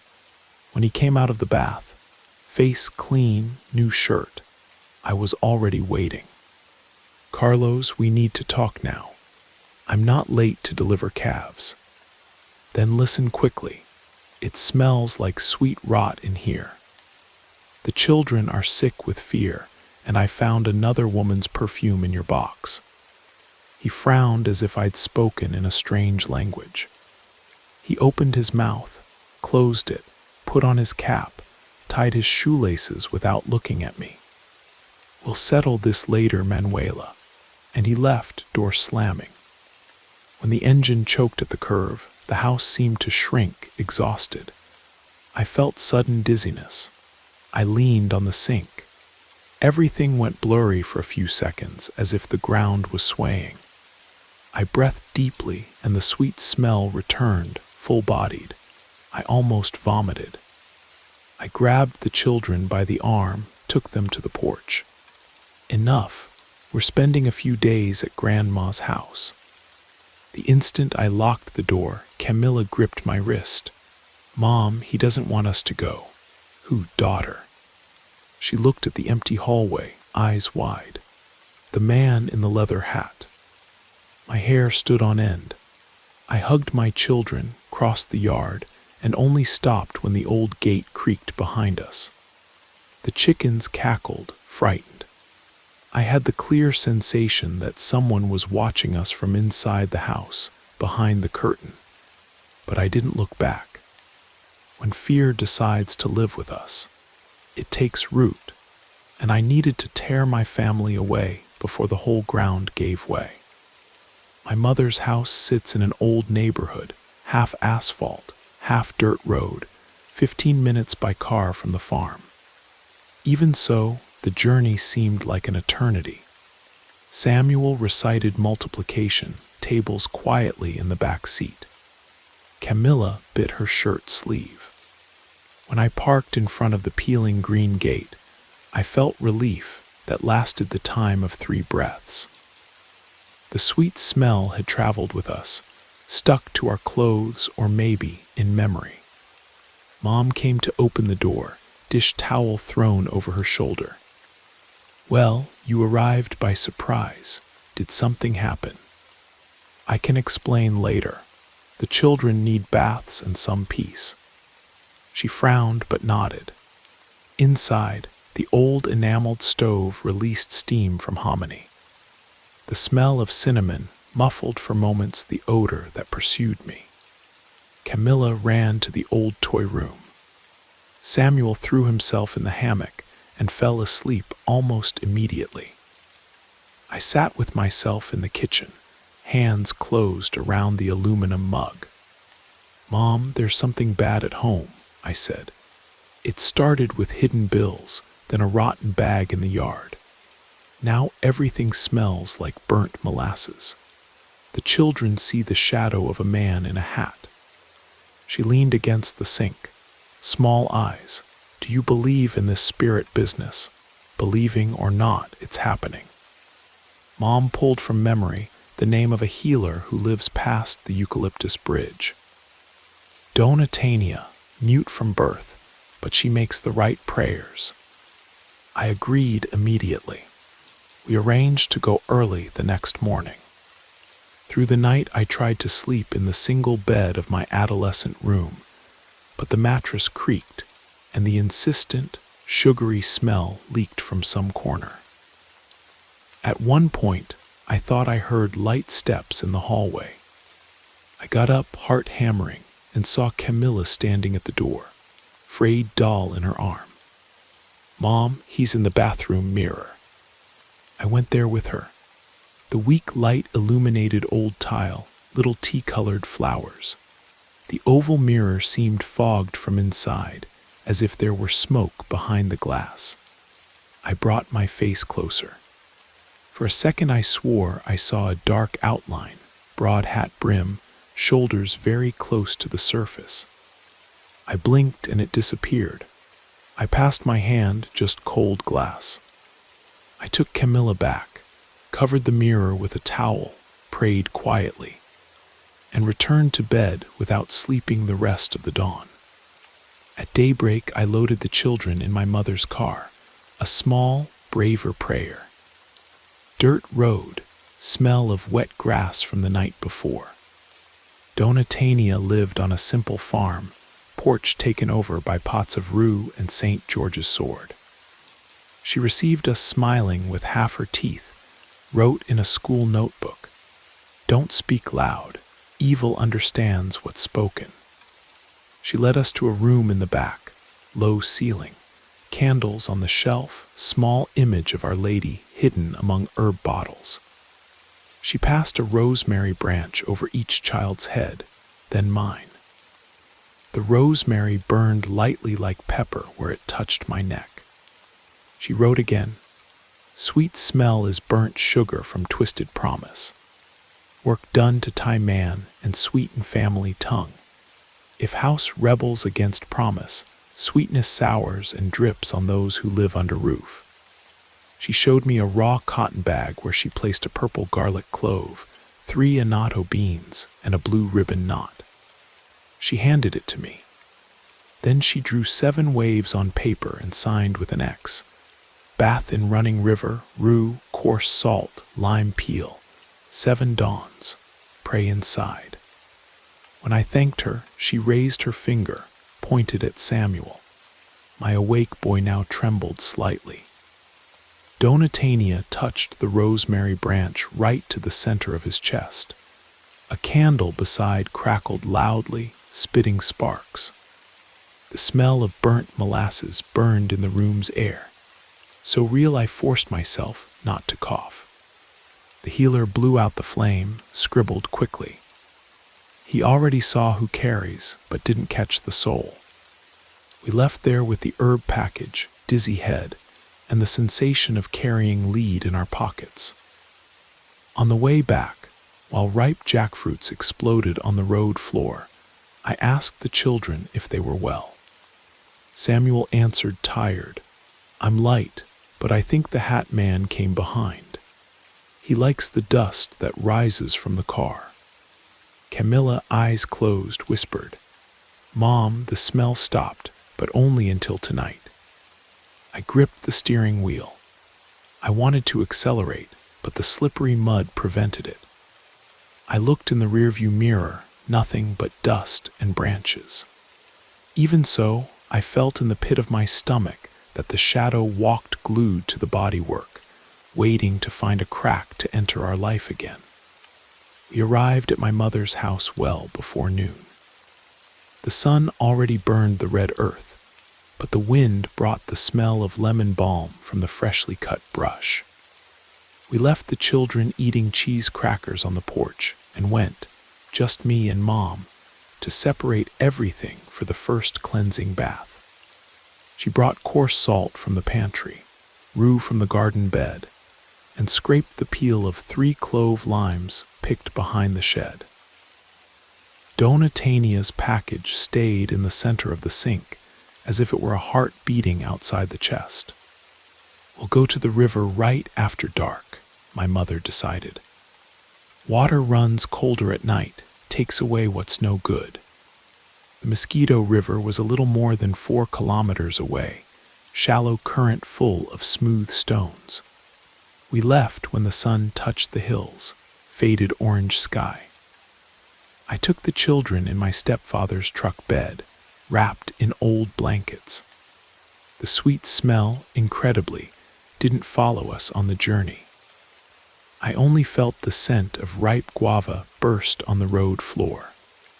At the water's edge, Mom drew a salt cross on the bank and had the children take off their shoes. I cut the rue in pieces, threw it in the bucket with lime peel and river water. Samuel entered first. The current hit his knee, making whirlpools around his shin. I poured the bath from head to toe, asking silently for all the dirt to go away. He breathed deep. On the surface, small dark flakes detached from his hair strands and were carried away. They looked like ashes, but didn't dissolve. Camilla came next, trembling more from cold than fear. When I poured the mixture over her, I felt the water thicken between my fingers as if it were thin syrup. A frog croaked loudly on the bank, and at that instant the girl pointed upriver. Look, Mom. About 30 feet away, the shadow of a hat widened against the pale clarity of the rising moon. I saw no body or face, just the dark crown hovering like a mirage. I blinked and it vanished, but the wind brought a warm breath, reminding of burnt cane molasses. We resisted turning our backs.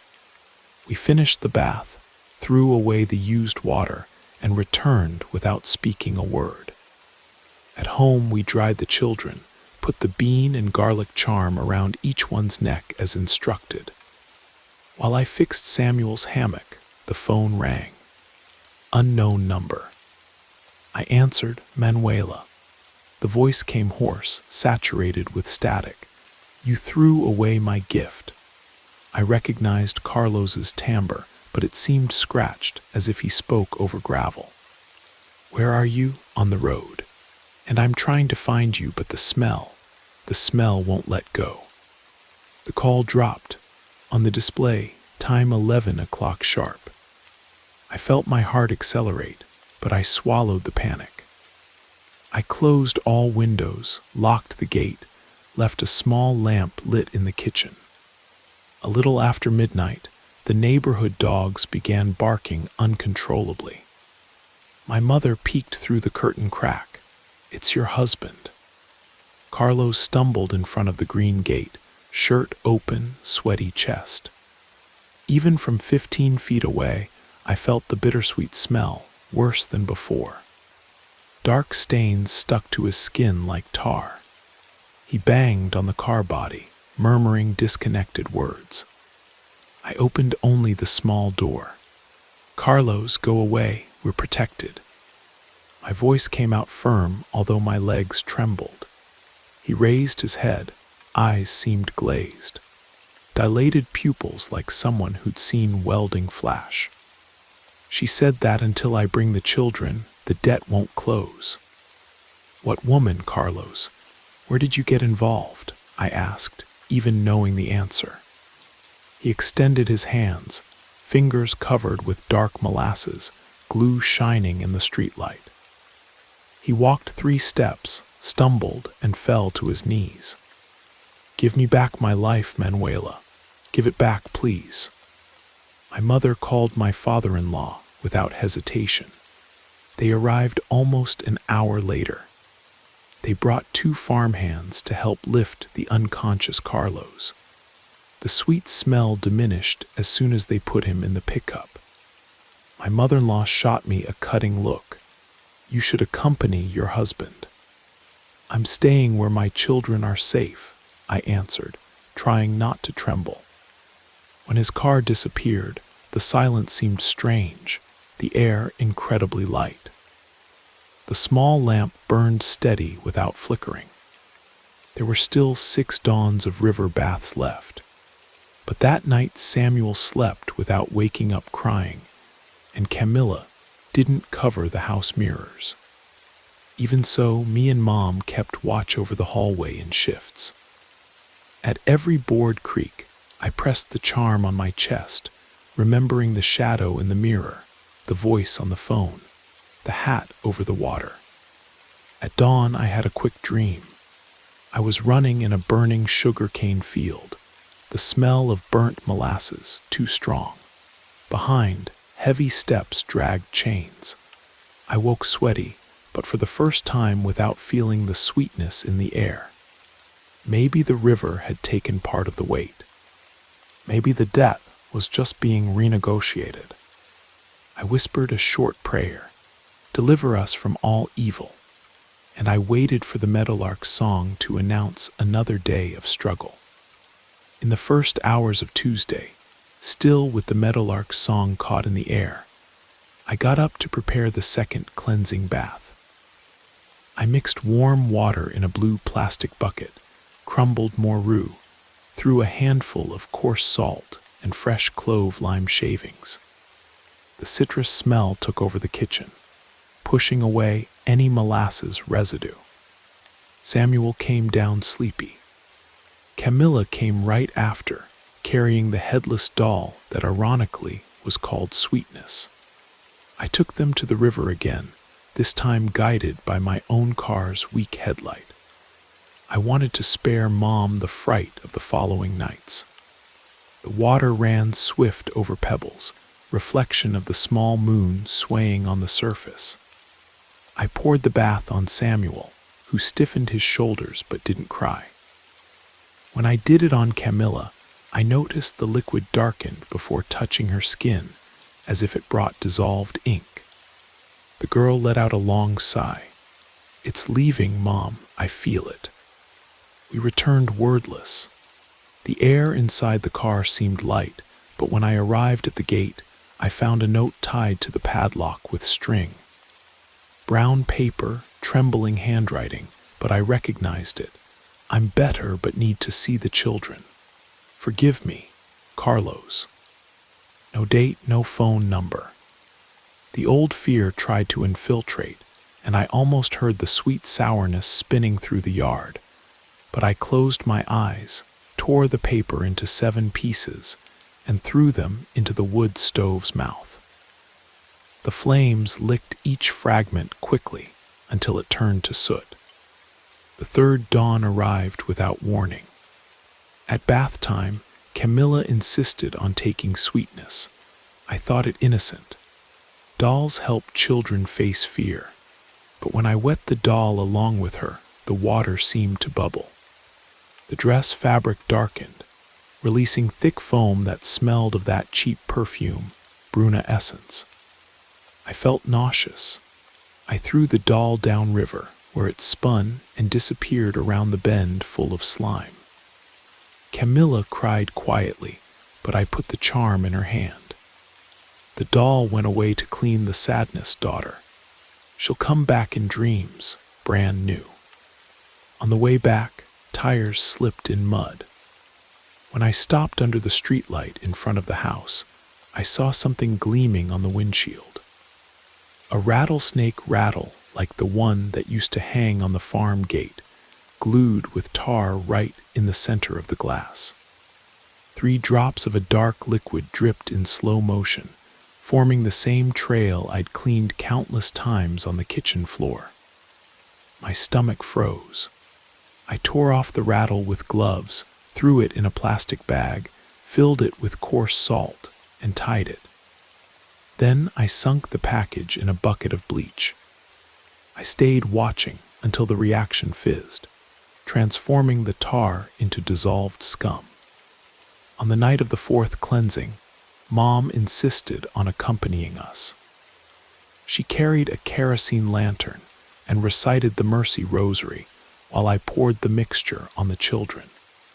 The moment I finished the 7 sips of running water over their heads, a warm wind blew downriver, extinguishing the lantern. We were in total darkness. The sound of crickets ceased as if someone had turned the volume knob. In the dark, Camilla clung to my legs. It was then we heard dragging steps on the opposite bank, one after another, slow, crushing the low brush. The rustling came along with a crack of dry branch.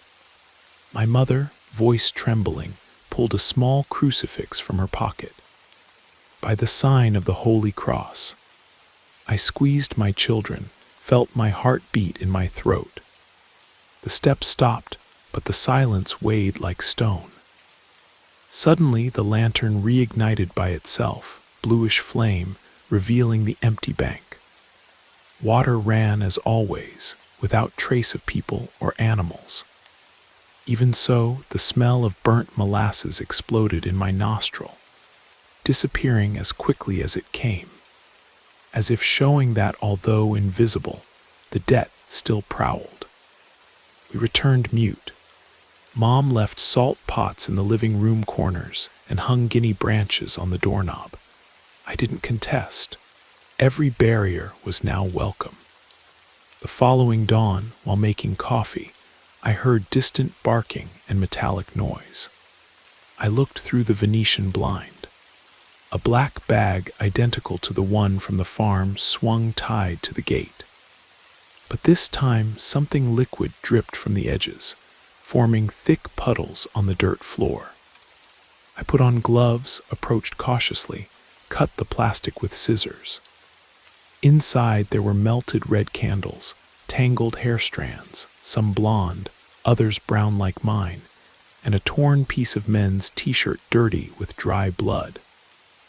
The sweet smell was so strong I gagged. I threw everything in the metal drum, doused with alcohol, and struck a match. The flame shot up green, then orange, and I heard a distant crack like breaking wood. Maybe it was just a branch in the neighbor's yard, but the sound hurt inside like a snapping rope. 2 dawns remained to complete the cycle. Samuel, who'd been walking silent, began wetting the bed, something that had never happened even when he was 3. Camilla started covering mirrors, not just at home, but even the car's interior rear view, with pieces of flowered cloth. My mother called this the shadow's last cry, since spell work kicks before dying.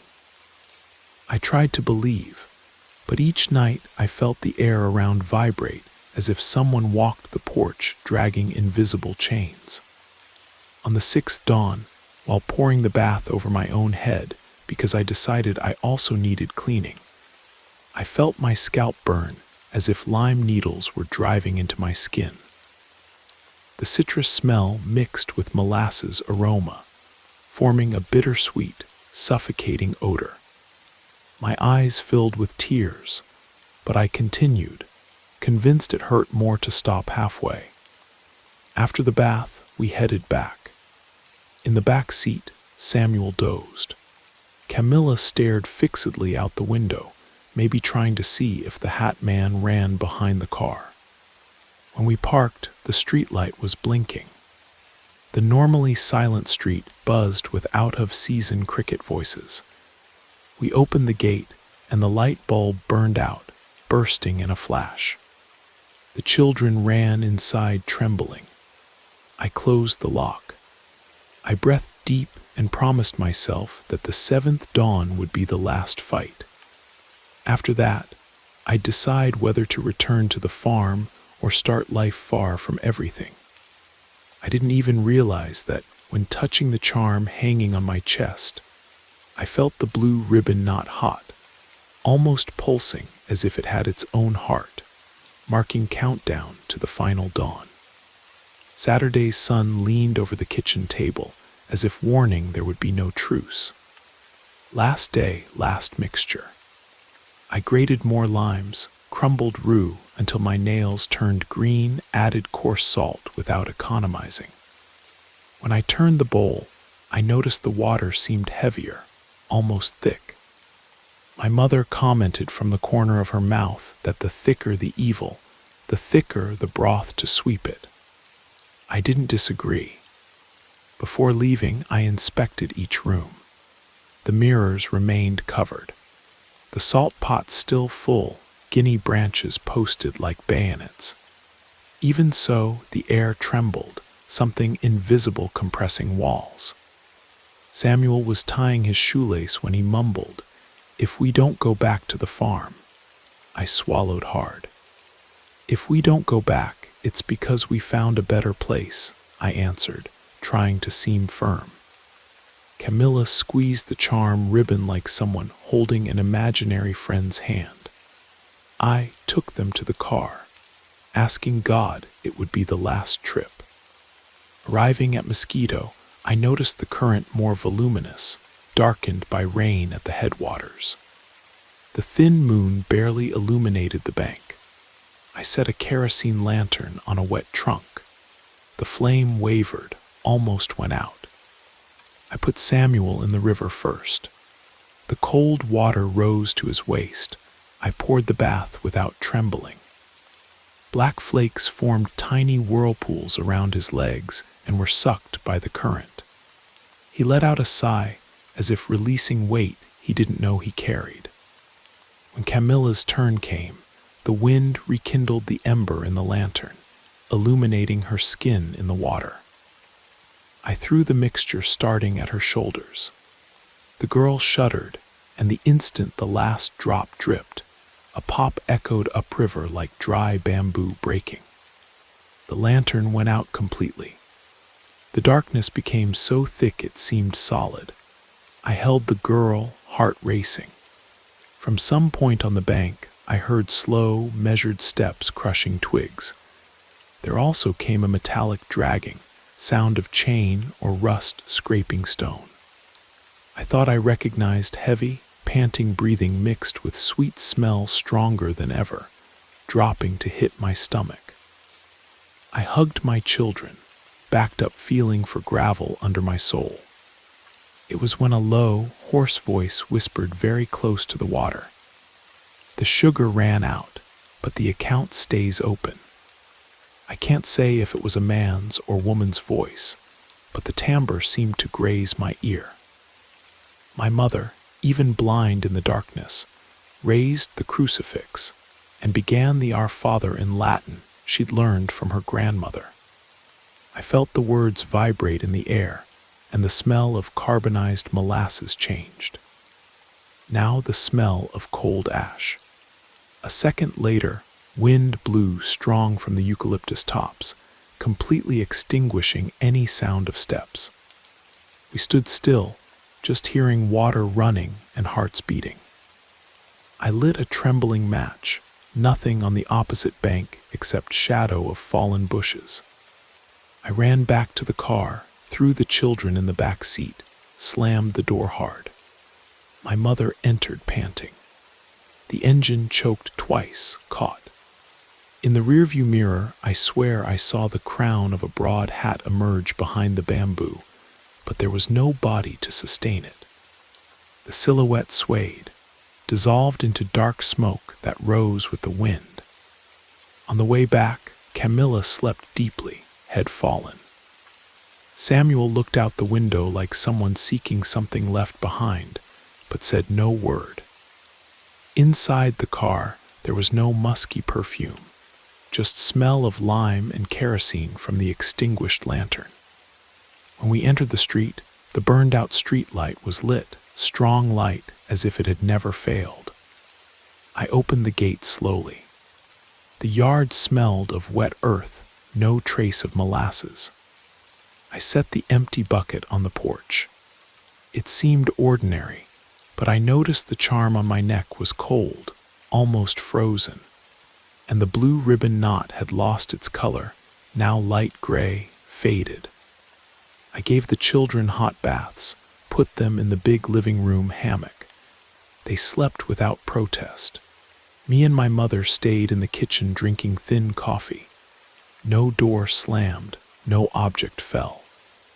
The chime clock marked 2 hours when I finally blinked without fear. Before retiring, I went to the yard to see if the air still trembled. The starry sky seemed firm. Then something shone near the passion fruit vine. Piece of glass maybe, rest of burst bulb.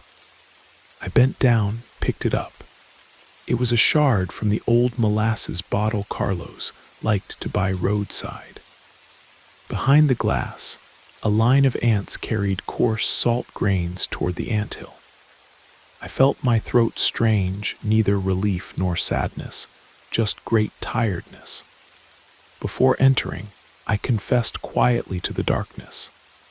If the account is really open, it'll have to find me at another address, because there was no plan to return to the farm. The fire I myself lit to save my family had also burned the bridge to that life. And while I had strength to move a single brick, I'd rebuild everything far from the sweet smell that almost killed us.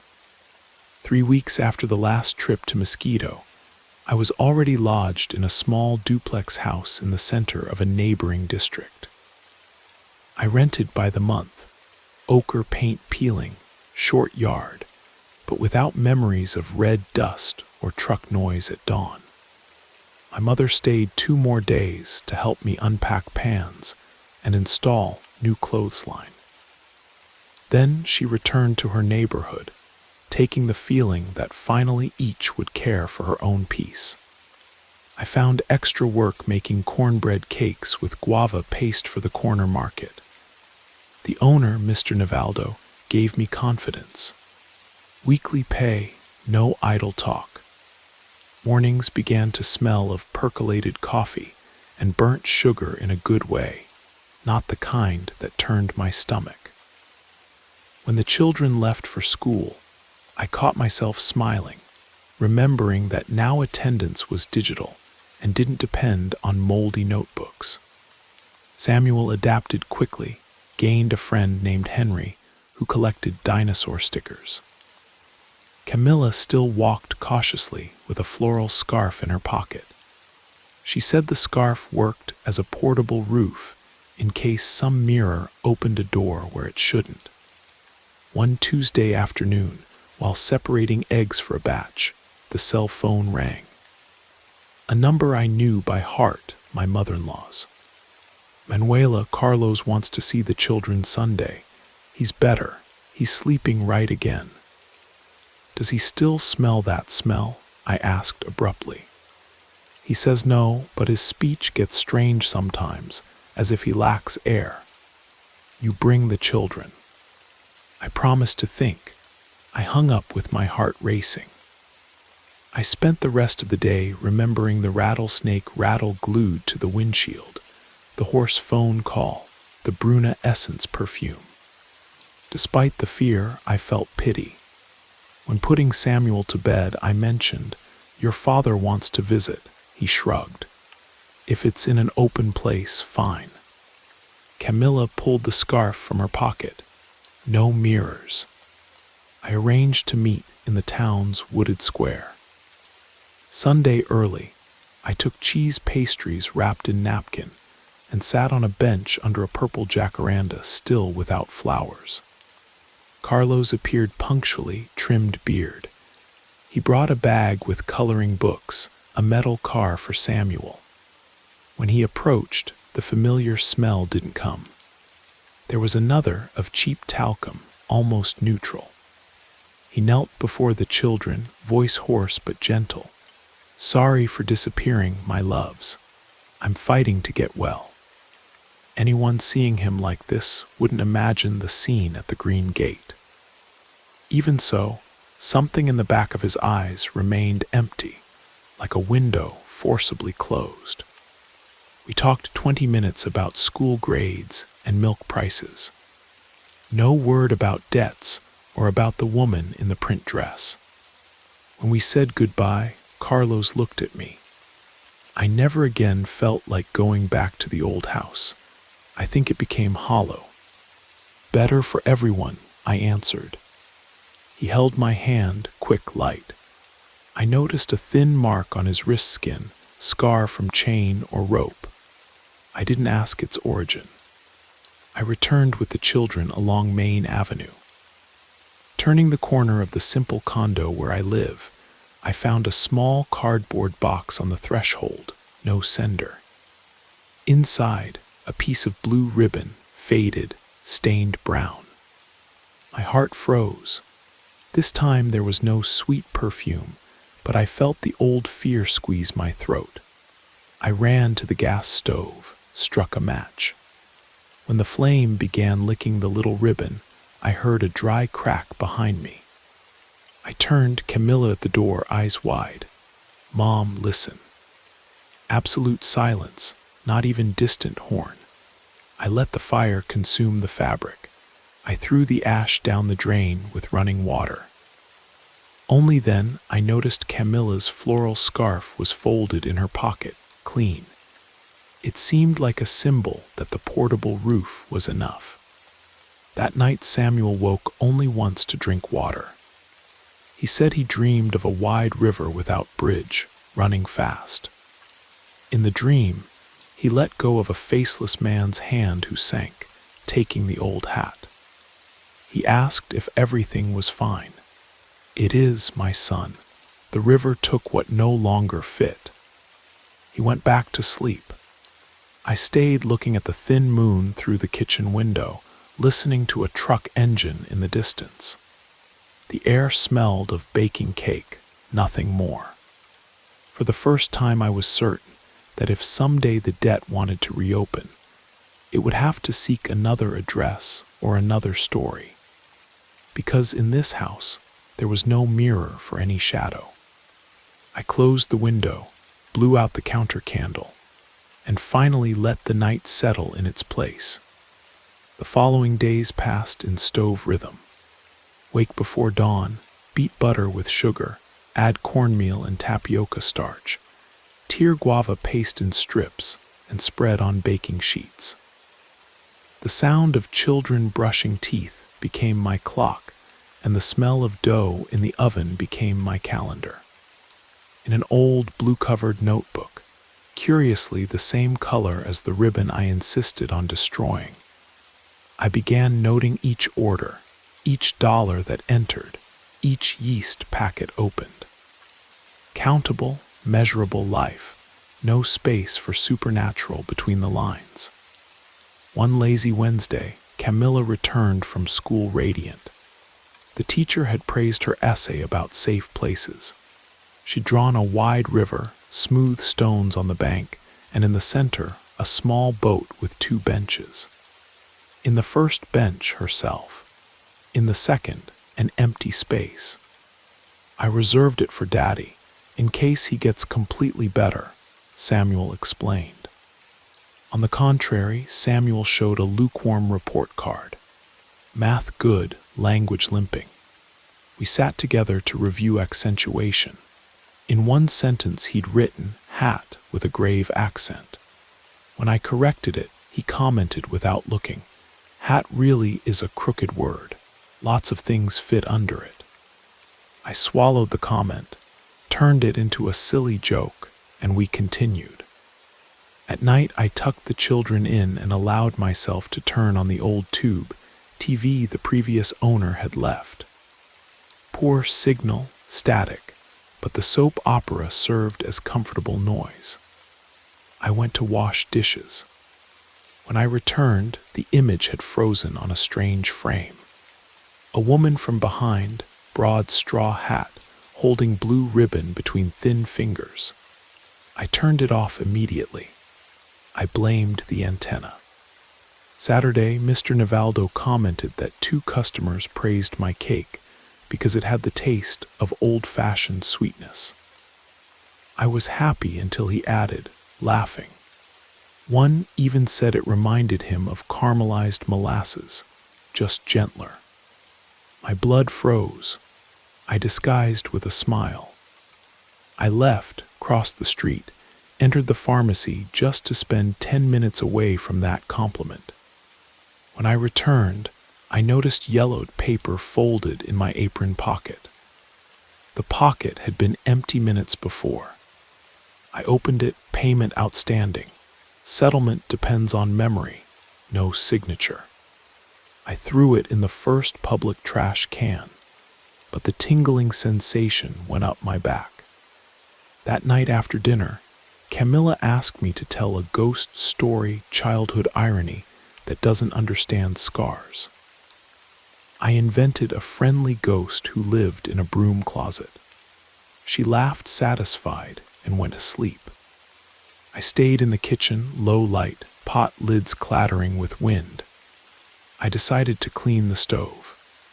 Lifting the iron plate, I found a tiny paper bill, cut like a receipt, only with numbers, 12, 24, 48. On the edge, a splash of hardened molasses. I threw it in the sink and scrubbed with steel wool until the ink came out, but the water ran brown down the drain. I remembered that Carlos's payments to that mistress also grew in progression. I felt the echo of the genderless voice at Mosquito's banks. The account stays open. I climbed the stairs, 2 flights, and stopped before the hallway mirror, still covered by floral scarf. Samuel had come to accept the covered mirror. Camilla too. I didn't. I decided to pull the scarf, just a palm's width. The glass returned my tired face, damp forehead, red eyes from detergent. Behind me, nothing. Until the reflection distorted slightly, like fat trembling in a skillet. The crown of a hat emerged, black but without body, just the broad brim touching the mirror frame. I stepped back, pulled the scarf, and let it fall over the glass. I touched the fabric hot, pulsing like fever. At dawn, I woke to paper rustling. The hallway light I left on for the children seemed filtered by something bluish. I got up slowly, heart jumping. On the hallway table rested my order notebook, open to the last page.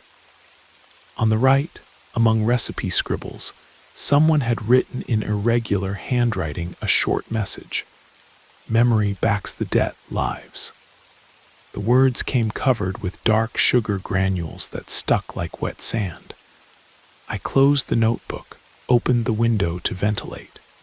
The night air was cold and odorless. No sign of burnt molasses.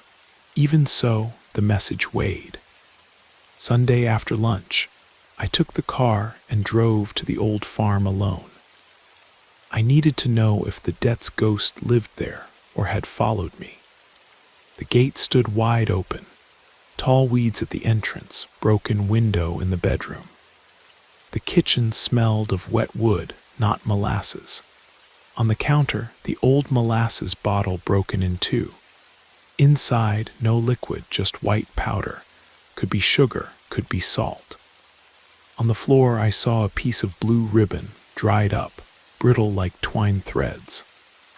I touched it. It turned to dust at my fingertips. And at that instant, I understood that the house was hollow indeed, as Carlos had said, but not empty of wood, empty of fresh memory. The evil survived on remembrance. If we didn't feed it, it would dry up like a leek in summer. I returned before the golden hour. At the town entrance, I stopped at the bridge over the shallow creek. I took from the glove compartment an envelope where I'd kept the last remnant of gray ribbon, involuntarily rescued from the sink. I untied the knot. I let the breeze tear the fabric, almost dust, carry it downstream. I saw little pieces suspended in air before disappearing in the muddy water. When I closed the window, I smelled cornbread cake someone was baking in a nearby yard. Not molasses candy or synthetic perfume, just cornmeal, melting guava paste. I turned on the radio. It played viola ballads about leaving the past in dry pasture. I smiled, breathing deep. It's true that memory backs the debt, yes. But the debt could now look for another shop to collect. Because inside my chest, I don't accept credit for anything that smells of burnt sugar. And if someday far ahead the wind brings echo of chains or molasses aroma, that's fine. I learned the address of every river where water runs through the night, and I know the exact weight of a small bag of rue, coarse salt, and clove lime. A recipe that fits entirely in the pocket and in courage. 2 years later, Samuel was already 9 years old and dismantled computer parts as if they were toys, while Camilla showed off 6 years and sewed felt animals she gave to classmates as presents. I continued with my cakes, and now butter cookies made from molasses slowly toasted, the same memory transformed into sustenance. Life in new rhythm, no sweet smell in the cracks, just aroma of baking dough and courage cooling on the table. The sweet scent that once threatened to devour us had become something else entirely. The honest sweetness of earned bread, of children's laughter echoing through rooms where shadows held no power, of a woman who'd learned that some debts are never meant to be paid, only escaped. And every morning when I light the oven and measure ingredients with steady hands, I remember that the strongest protection isn't found in charms or river baths, though they have their place. It's found in the simple act of refusing to feed the darkness that wants to make a home in our hearts. The past may call from bridges and mirrors, may leave its tokens on our doorsteps, but it cannot follow where we choose not to lead it. And I choose, every single day, to walk forward into the light of my own making.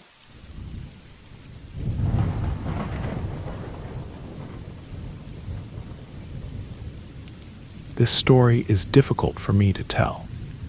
I've been listening to people share their paranormal experiences, and knowing how complicated it can be to describe things that usually people don't talk about, because they assume others will think they're crazy or won't believe them. I knew I needed to share my story in a place where people listen and respect each other's experiences. My sister, my father, and I lived in the Riverside neighborhood in Bakersfield, California, many years ago. We never knew our mother. She died when my sister was born, and I was only 2 years old, so I have no memory of her at all. From that point on, Dad took care of both of us. My father was one of those men who could work at anything.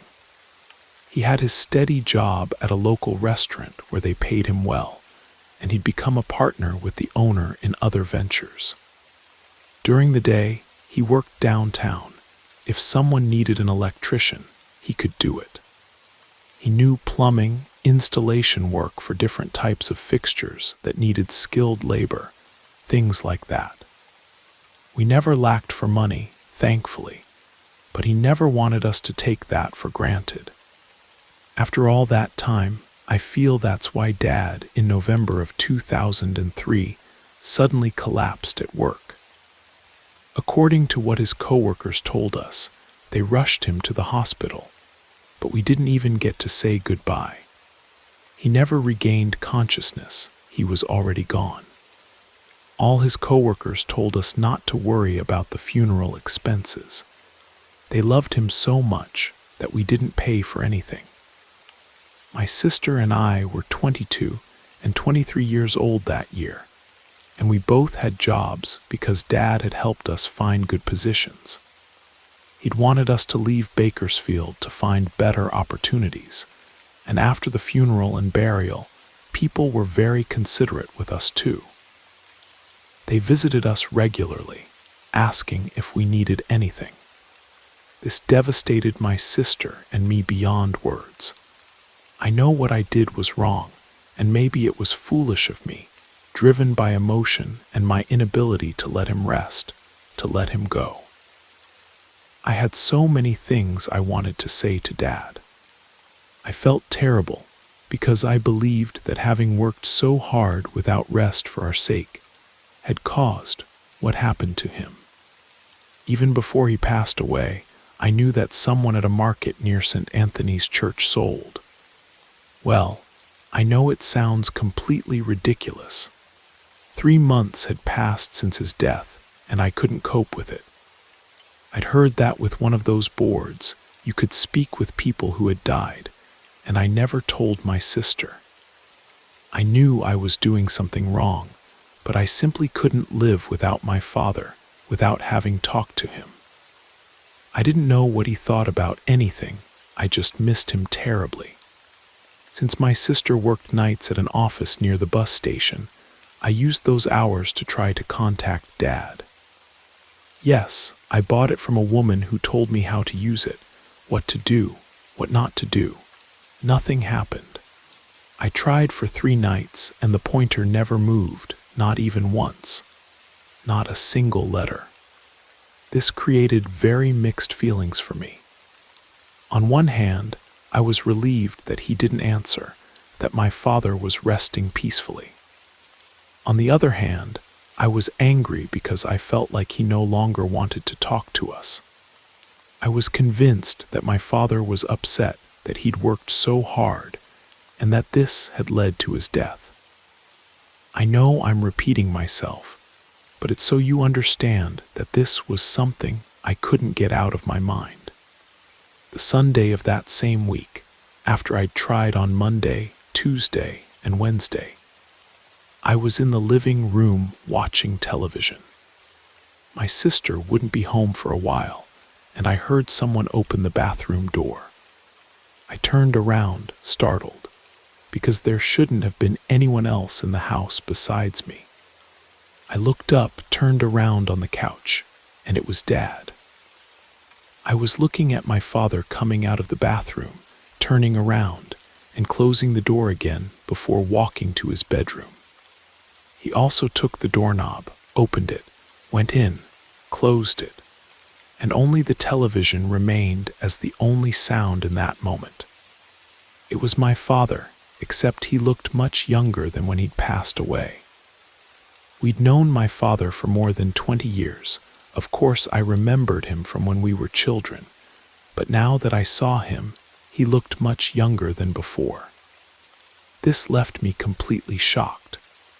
It took me a while to react, and then I got up and ran to his bedroom, opened it, and it was completely empty. We hadn't moved anything since he died.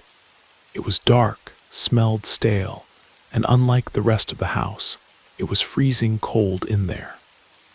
I closed the door. Seeing that didn't frighten me. It was a feeling I'd never had before, like an impression that completely reconfigures your entire environment. Why did my dad look like that, even if I'd only imagined him? How was it that both doors opened and closed, making actual sounds? When my sister arrived, I didn't react until that moment when I sat back down in the living room. And I don't know how much time passed before she came through the front door, telling me she was home and asking if everything was okay. I told her yes, that I'd just dreamed about Dad. I wasn't very sure about what I'd seen a moment ago. It looked too real, but at the same time it wasn't possible, so I preferred to keep it to myself. My sister told me she understood, that sometimes she also dreamed about him, and that it was because we missed him. I said yes. She had dinner. I'd prepared dinner for both of us. We watched a TV program, and that's how the night went. I don't know how I managed to fall asleep that night. When morning came, the first thing I thought was that it really had been a dream. I also remembered the Ouija board, which of course I had very well hidden. I didn't want my sister to know at all that I'd done that because our relationship after Dad's death had already started to deteriorate. It's not that we didn't get along, just that we no longer felt like talking to each other. Something between us had also broken, and I didn't want to make it worse. Remembering that board, I threw it in the trash. It hadn't cost me much money, fortunately, so it didn't hurt too much to do it. In fact, I thought I'd dreamed that because of the Ouija board, which still had me unsettled. I went to work and couldn't stop thinking about it, to the point where my coworkers would say, "Hey, snap out of it, what's wrong with you?" Because I'd zone out completely. Things in the house got worse 2 days later. I saw Dad again, looking that young, walking through the hallway of the house. This happened when I was cleaning up the living room and heard footsteps behind me. I turned around, and about 10 feet away, Dad was walking toward his bedroom. What I did at that moment was leave the house. It couldn't be that I was now hearing his footsteps too, and he didn't go into his bedroom at that moment that I saw him, or I don't know. I left as soon as I realized he was there again.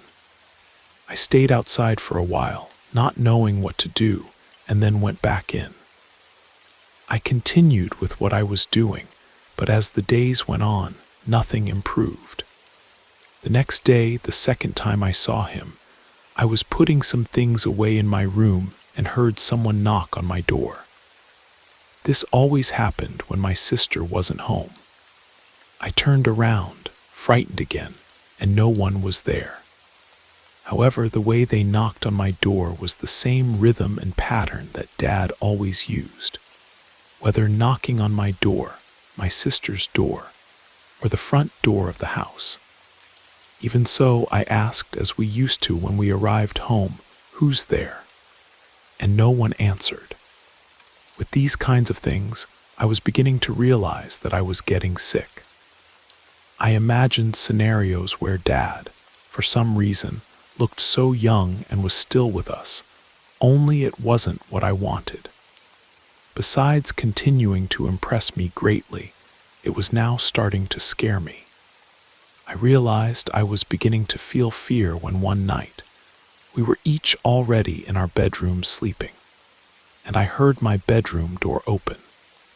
I sat up a little to see who it was, and with my eyes half closed from having been awakened by that noise, I saw increasingly clearly that it was Dad who had opened the bedroom door.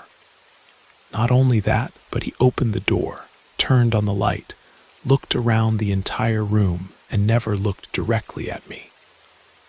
Then he turned off the switch again, closed the door, and I heard him go into his room. That was the first time I could see Dad face on and see those young features of his, without those wrinkles he'd lived with in his final years. He hadn't even reached 55 when he died. It was so strange that it disturbed me even more because somehow I stopped feeling like it was Dad. Maybe it was because I'd seen him looking so different. But why was he doing this now? I was conscious that I wasn't asleep because I felt fear. The way he'd left me in that dark room again was different, and I kept thinking about telling my sister. But something in me said not to, that I shouldn't do it, that things were going to get worse with her in the house. I spent that entire early morning unable to sleep. I swear I couldn't handle it anymore. If I was in the house, for example in the kitchen, I'd hear him opening the bedroom doors. If I was in the living room, I'd see him passing by out of the corner of my eye toward the kitchen and disappearing down the hallway. On one occasion, I was even arriving home and saw him peeking out the window, always looking that young. I couldn't spend much time in the bathroom either because its door was right across from his. And if I was inside, I'd hear how he'd turn my doorknob, how he'd come out of his bedroom and walk toward the living room. I'd wait in the bathroom, listening for him to go back into his room, but it never happened. I'd come out and not see him anywhere. It became more and more frequent to see him around, and I couldn't handle it anymore. I remember I even went to confession at the church for what I'd done. I didn't tell the priest that I was seeing my dad around the house. I just told him I'd played with the Ouija board, desperate to talk to him. Seriously, I didn't mention at all that I was seeing him this way around the house. I just wanted to get rid of that sin of maybe bringing him back from his rest. Or I don't know. After hearing me, the priest said, "It didn't work for you to do that, but tell me, you've been seeing him, haven't you?" I have no idea how he knew that, or what made him deduce that I'd been seeing him, when I'd only told him I'd done that foolish thing and regretted it, and that it was good it hadn't worked. I told him yes, and he told me what things I should pray. He didn't ask me how I saw him, whether from far away or up close, or where, but he told me that every time I saw him, I should pray what he recommended, but that I should never approach him, that I should let him rest. Having left the church that afternoon, I hadn't come home that day. I'd gone to work to church and arrived home in the evening. My sister had the day off. When I got to our block, I saw a moving truck outside our house. They were loading my sister's things, and when I went inside, I saw her in the living room crying. I asked her if she was going somewhere. I had no problem with it. It was a goal for both of us to leave. But she hadn't told me, and seeing her like that made me think many things. She told me, crying the entire time, "I'm really sorry, but I can't handle this anymore. I don't know how to tell you, and I don't want to leave you alone in the house, but I've been seeing Dad around the house for several days now." She said this and started crying even harder. She felt terrible about leaving me, but she had no idea that the same thing was happening to me too. I asked her how she saw him, what he was like. "Dad, every time I've seen him in the house, he looks much younger. It disturbs me a lot to see him like that. I talk to him, but he never turns around. I feel like this house is driving me crazy, and I don't know why I suddenly started seeing him like this. I really can't live here anymore. I'm really sorry, I didn't want to leave, but last night he scared me a lot. I asked her what she meant by him scaring her a lot. Last night I came home from work. You were already asleep. I went straight to the bathroom, did what I needed to do, and heard that in the shower, behind the curtain, it sounded like someone was stepping on the shower floor barefoot. I pulled up my pants, opened the curtain, and Dad was there with a rope hanging from the shower rod, tied under his head around his neck, and it looked like he had taken his own life, but he was moving in a very horrible way. Only there he looked like when he died older, not young. My sister broke down crying hard. I hugged her and could feel her trembling. She told me to come with her, that one of our aunts had helped her get an apartment through a boyfriend she was dating then. I didn't want to leave, but what my sister said afterward convinced me. If it really were Dad visiting us, do you think he'd want to make us feel this way? I told her everything that had been happening to me too. All of this while they were loading things into the truck, and we were both crying in the living room, trembling. This meant I hadn't imagined it.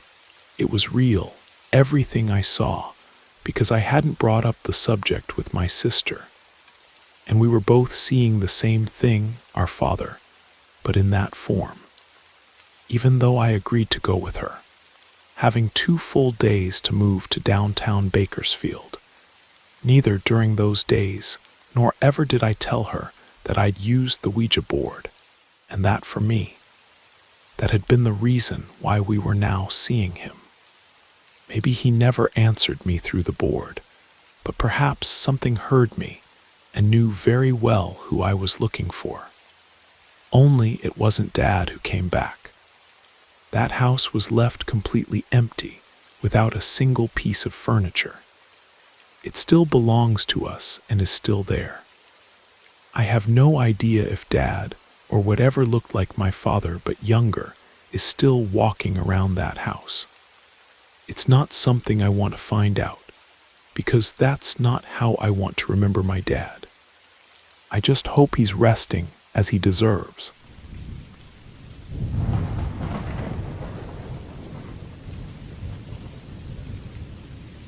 Growing up, you always wonder what your parents kept from you to protect your innocence, or how many things they never told you for reasons you only understand when you get older. This realization forms the foundation of my story, which takes me back to 1997, when my father and I were returning from his work.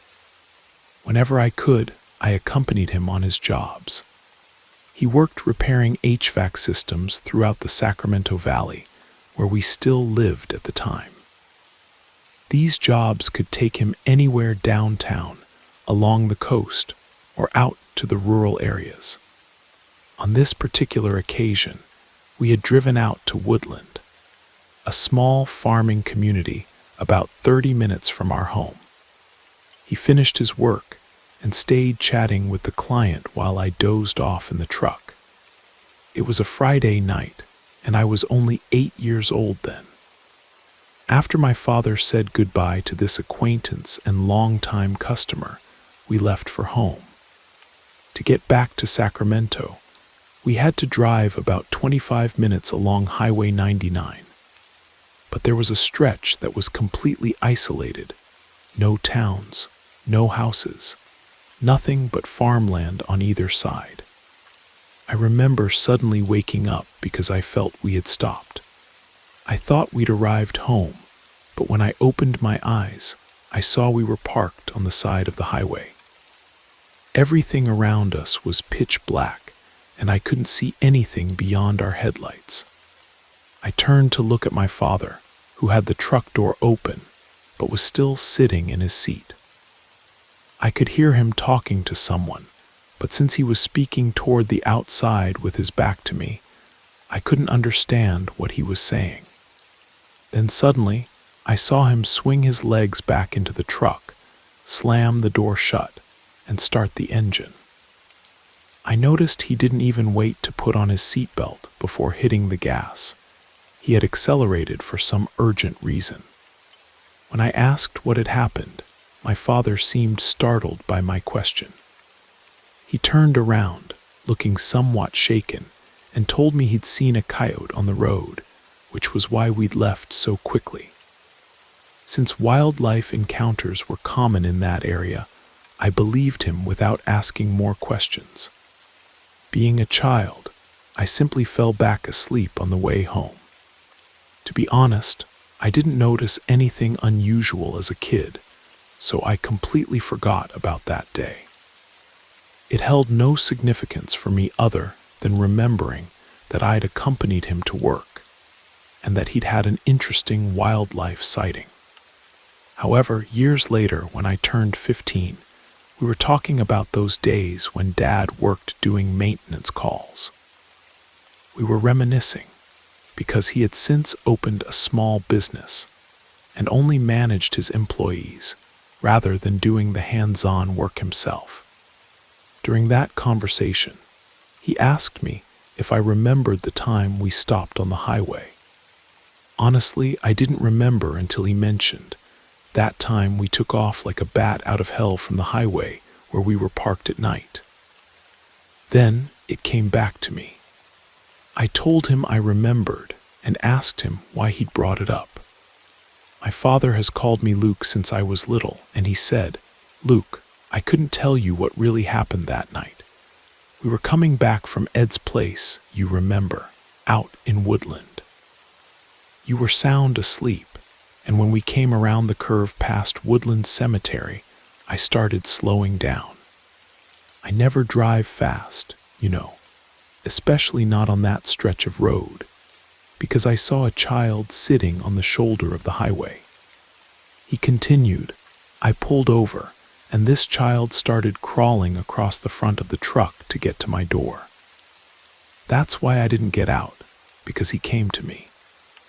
It struck me as very strange that this child was crawling when he appeared to be about 6 or 7 years old.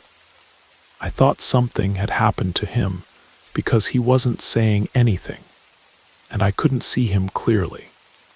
That's why I opened the door. I was asking him where he came from, where his parents were, who he was with, because there's nothing out there but the cemetery, and even that was set back from the road." My father's voice grew quieter as he continued. When I opened the door and leaned down to talk to him, he looked up at me. That's when I slammed the door and floored it. I didn't tell you this, Luke, but that night, that child who was on the highway right next to my door, I was afraid he might try to get in the truck. He had no eyes. Where his eyes should have been, son, there were just 2 empty sockets. Nothing there. I saw him very clearly because the interior light of the truck let me see him well. He looked directly at me, and that's why we got out of there so fast. Dad had never told scary stories like this before. Nothing similar had ever happened to him, or at least he'd kept it well hidden until then. He told me that for days afterward, he was in terrible shape. He said he came home, put me to bed, told Mom what happened, and then he got sick. He had a severe headache for almost a week, and would wake up in the middle of the night, because he'd dreamed that Mom or I had eyes like that child, just empty sockets. He said Mom took him to church, and to see an elderly woman who was known for removing frights and curses.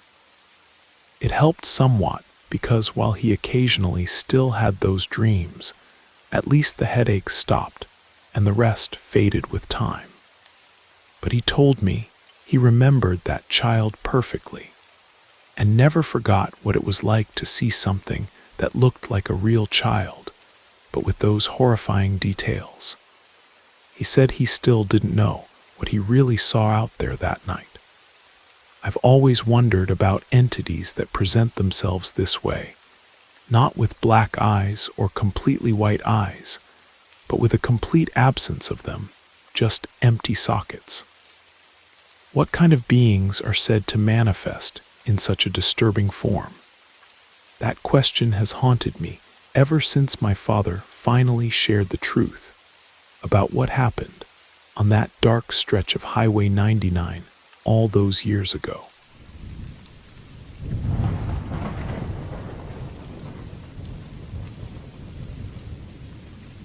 I want to share something that happened to me a few years ago when I was working as a water delivery driver in Phoenix, Arizona. It wasn't an easy job, especially during the brutal summer months when temperatures could reach 115 degrees. But I needed the physical activity for health reasons, and I liked having a regular route where I got to know the customers. There was one particular neighborhood I serviced every Friday, a quiet residential area called Desert Winds, filled with single-story ranch houses, palm trees, and retirees who'd moved to Arizona for the dry climate. The residents always said it was the safest area in the city, the kind of place where people still left their doors unlocked and kids could play outside without supervision. Maybe that's why I never expected to experience something there that I still can't explain. The house was on Cactus Flower Drive, third one from the entrance to the cul-de-sac. It was a white stucco house with black wrought iron security bars on all the windows, which was unusual for that neighborhood. Most of the homes had the standard decorative ironwork, but this house had the heavy-duty kind you see in rougher parts of town. The first time I saw him, I was unloading water jugs from my truck when I noticed movement in one of the front windows.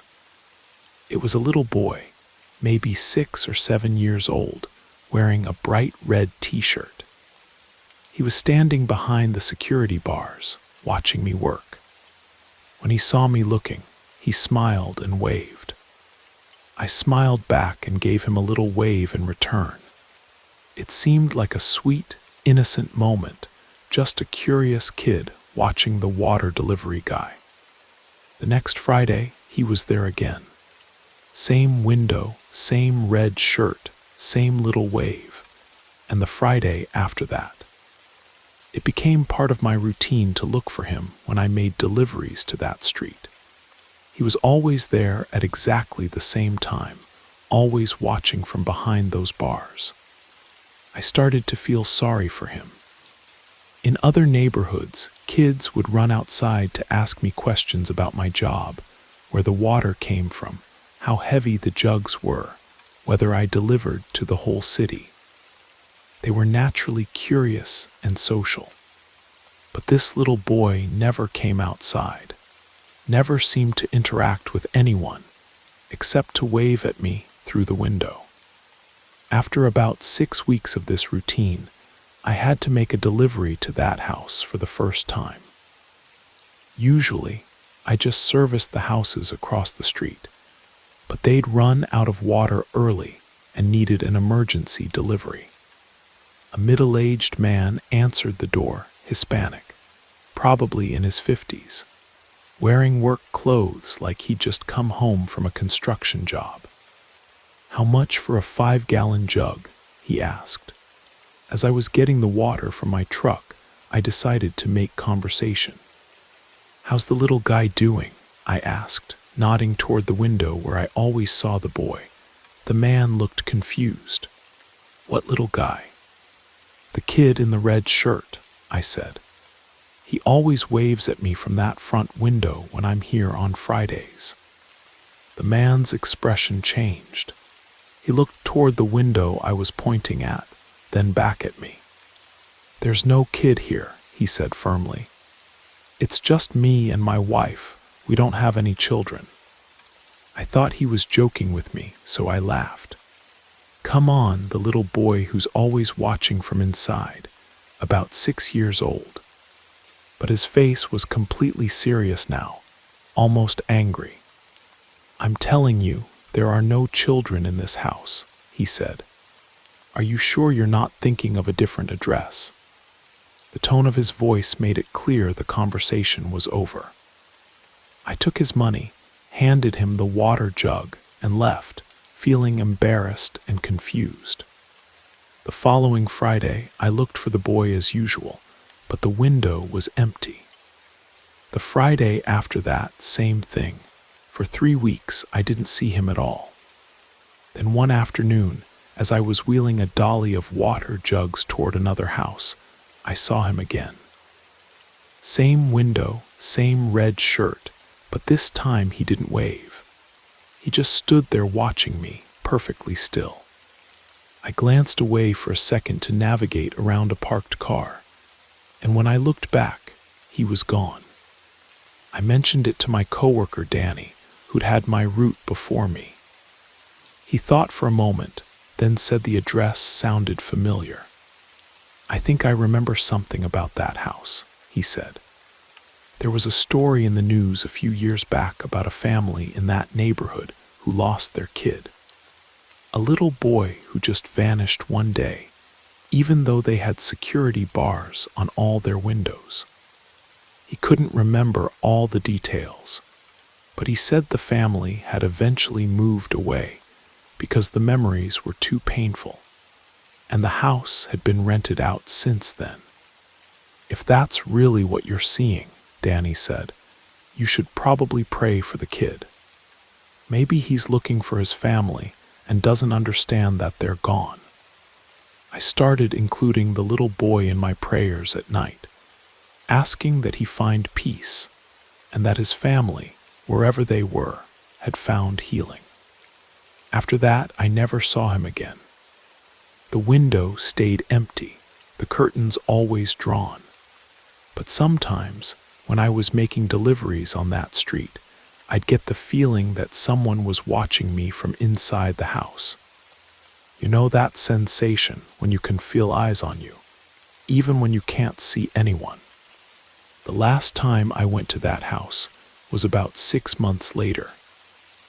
The woman who lived there asked me to bring the water inside and put it in the kitchen. As I was setting down the jug, I noticed that the front window was completely covered with thick black material. The kind of thermal blocking fabric that's supposed to keep out heat and light. "Getting pretty hot out there," I commented, trying to make conversation. "Yes," she said quietly. "We had to do something about that window. The neighbors kept saying they saw." She trailed off and didn't finish the sentence. I wanted to ask what the neighbors had seen, but something in her expression told me not to push. I don't service that route anymore. They transferred me to a different area of the city. But sometimes I wonder if the little boy is still there, still waiting by that window, still looking for someone to wave back at him. I hope he's found his way home, wherever that might be.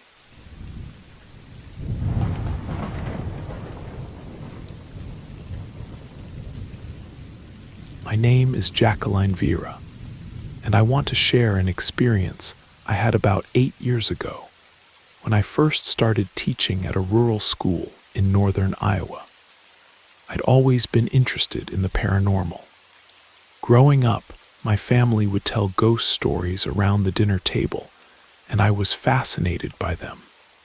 But I never imagined I'd experience something like that myself.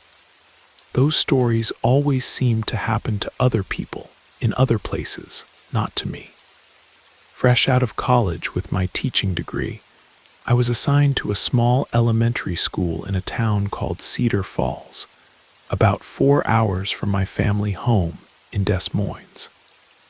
The pay was decent, but the commute was impossible, so I needed to find a place to stay during the school week. A colleague helped me find a room for rent in an old Victorian house on the outskirts of town. The rent was cheap, which should have been my first warning sign, but I was young and broke and grateful for anything I could afford.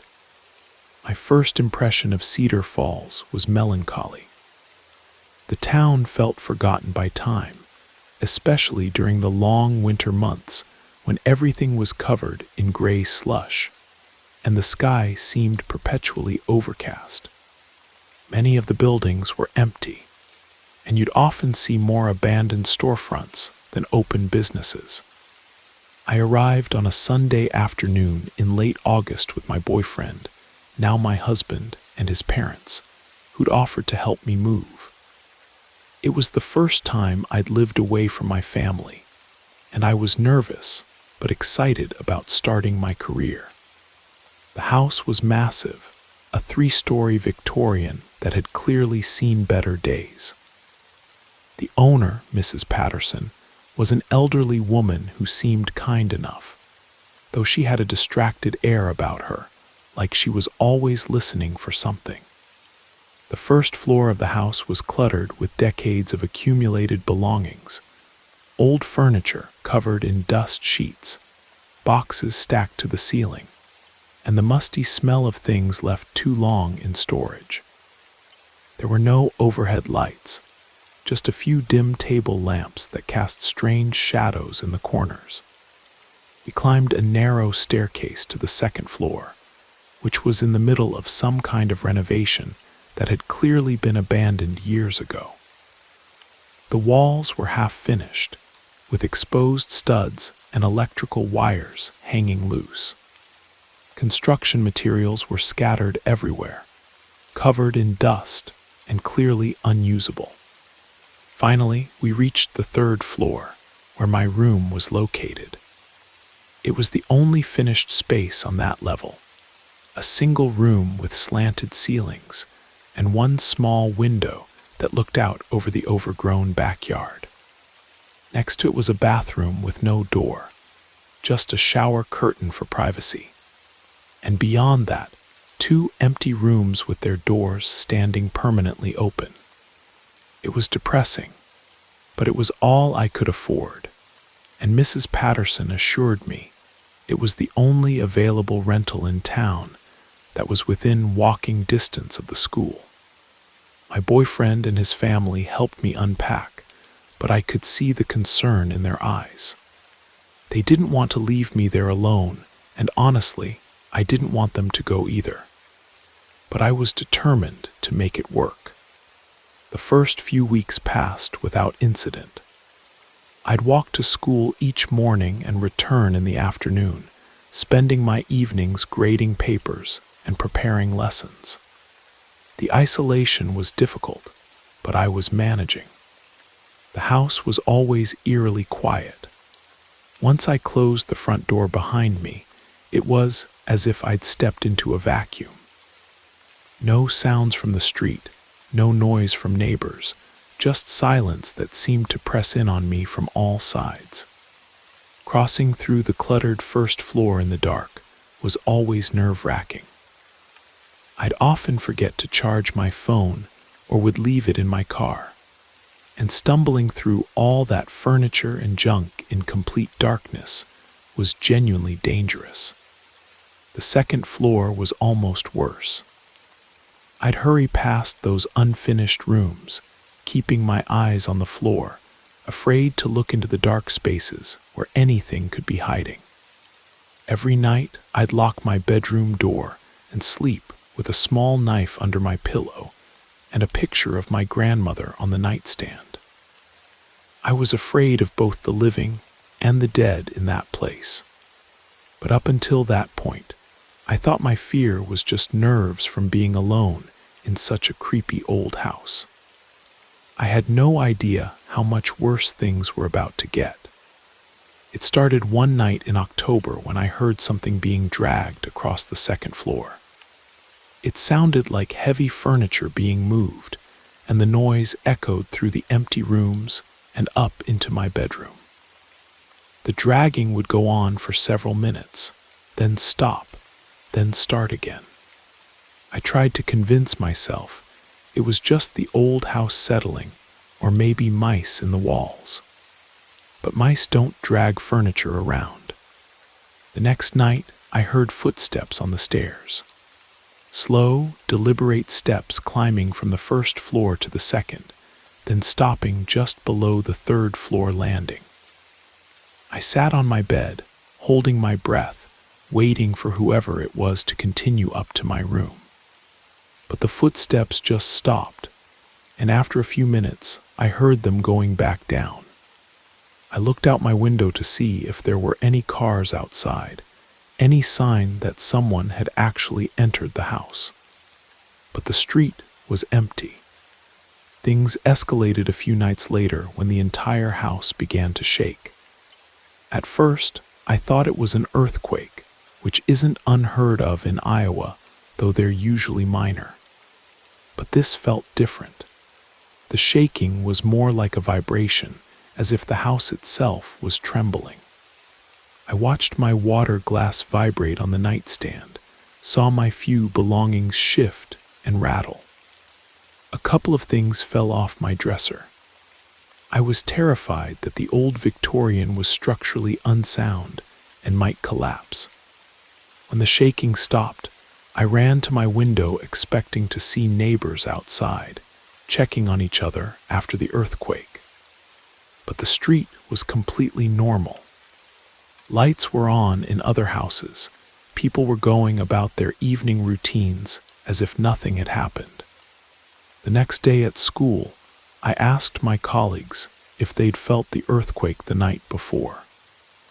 They looked at me strangely and said there hadn't been any seismic activity in the area.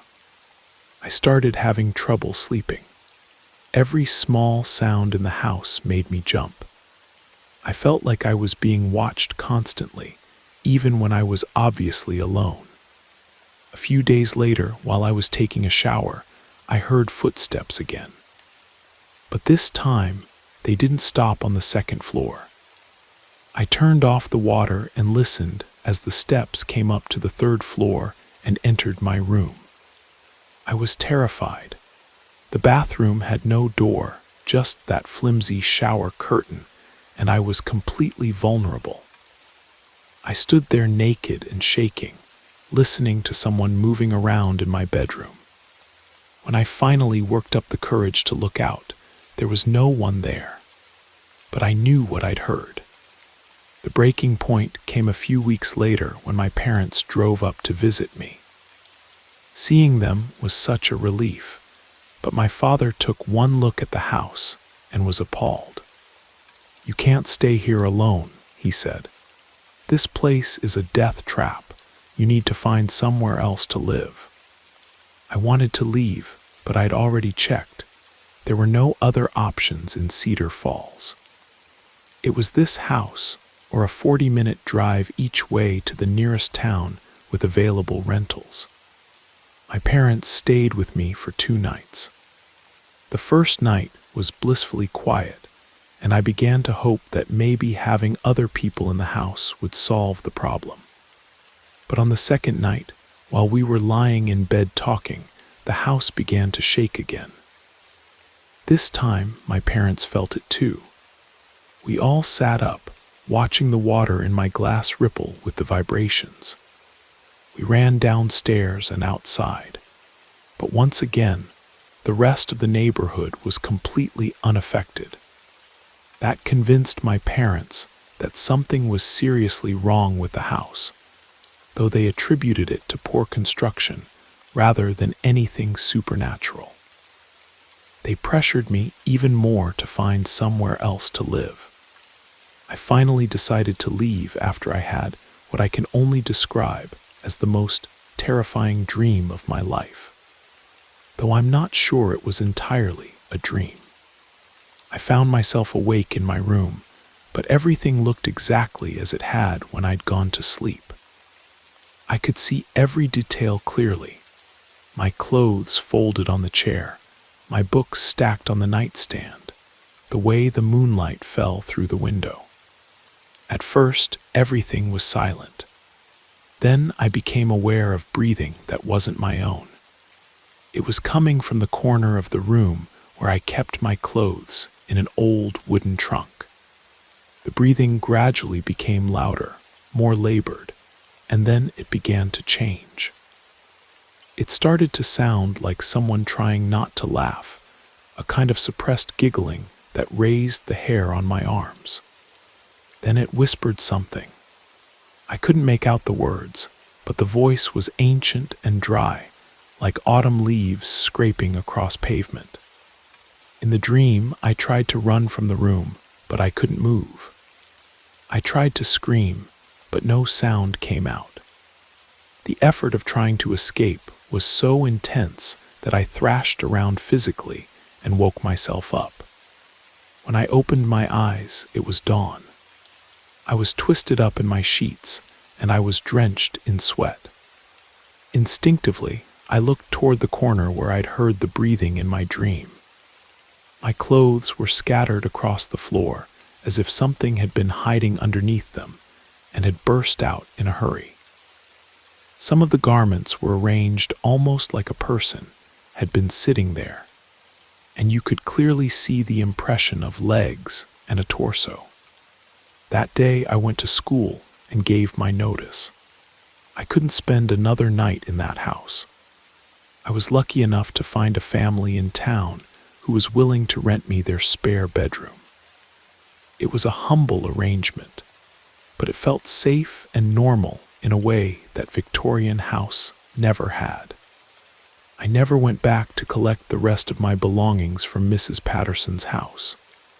I called her and asked if she could box up my things and leave them on the porch, which she did without asking any questions. A few months later, I ran into a longtime Cedar Falls resident at the grocery store, and I mentioned that I'd briefly lived in the old Victorian on Elm Street. "Oh, you lived in the Montgomery house," she said. "That place has quite a history." She went on to tell me that the house had been built in 1892 by a wealthy family named Montgomery. During the influenza pandemic of 1918, the entire family had died within a span of 2 weeks: parents, children, and elderly grandparents. The house had sat empty for decades afterward. "People have tried to live there over the years," the woman said, "but no one ever stays long. There's something about that place that just doesn't feel right." I asked if she knew what had happened to Mrs. Patterson, the woman who'd been renting out the room. "Oh, she moved to a nursing home about 6 months ago," the woman replied. "Dementia, poor thing. Her family's been trying to sell the house, but," she shrugged. "Well, you can imagine how that's going. I think about that house sometimes, and I wonder if Mrs. Patterson was experiencing more than just dementia during those final months. I wonder if she was seeing and hearing the same things I did, and if that contributed to her decline. I still teach in Iowa, though I moved to a different district closer to home. Whenever I drive through Cedar Falls, I make sure to take a different route that doesn't go past Elm Street.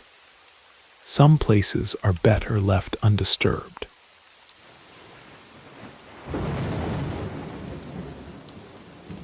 You made it to the end of the stories.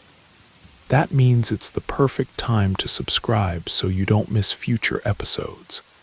And if you haven't already, leave a like and drop a comment. I'd love to hear your thoughts.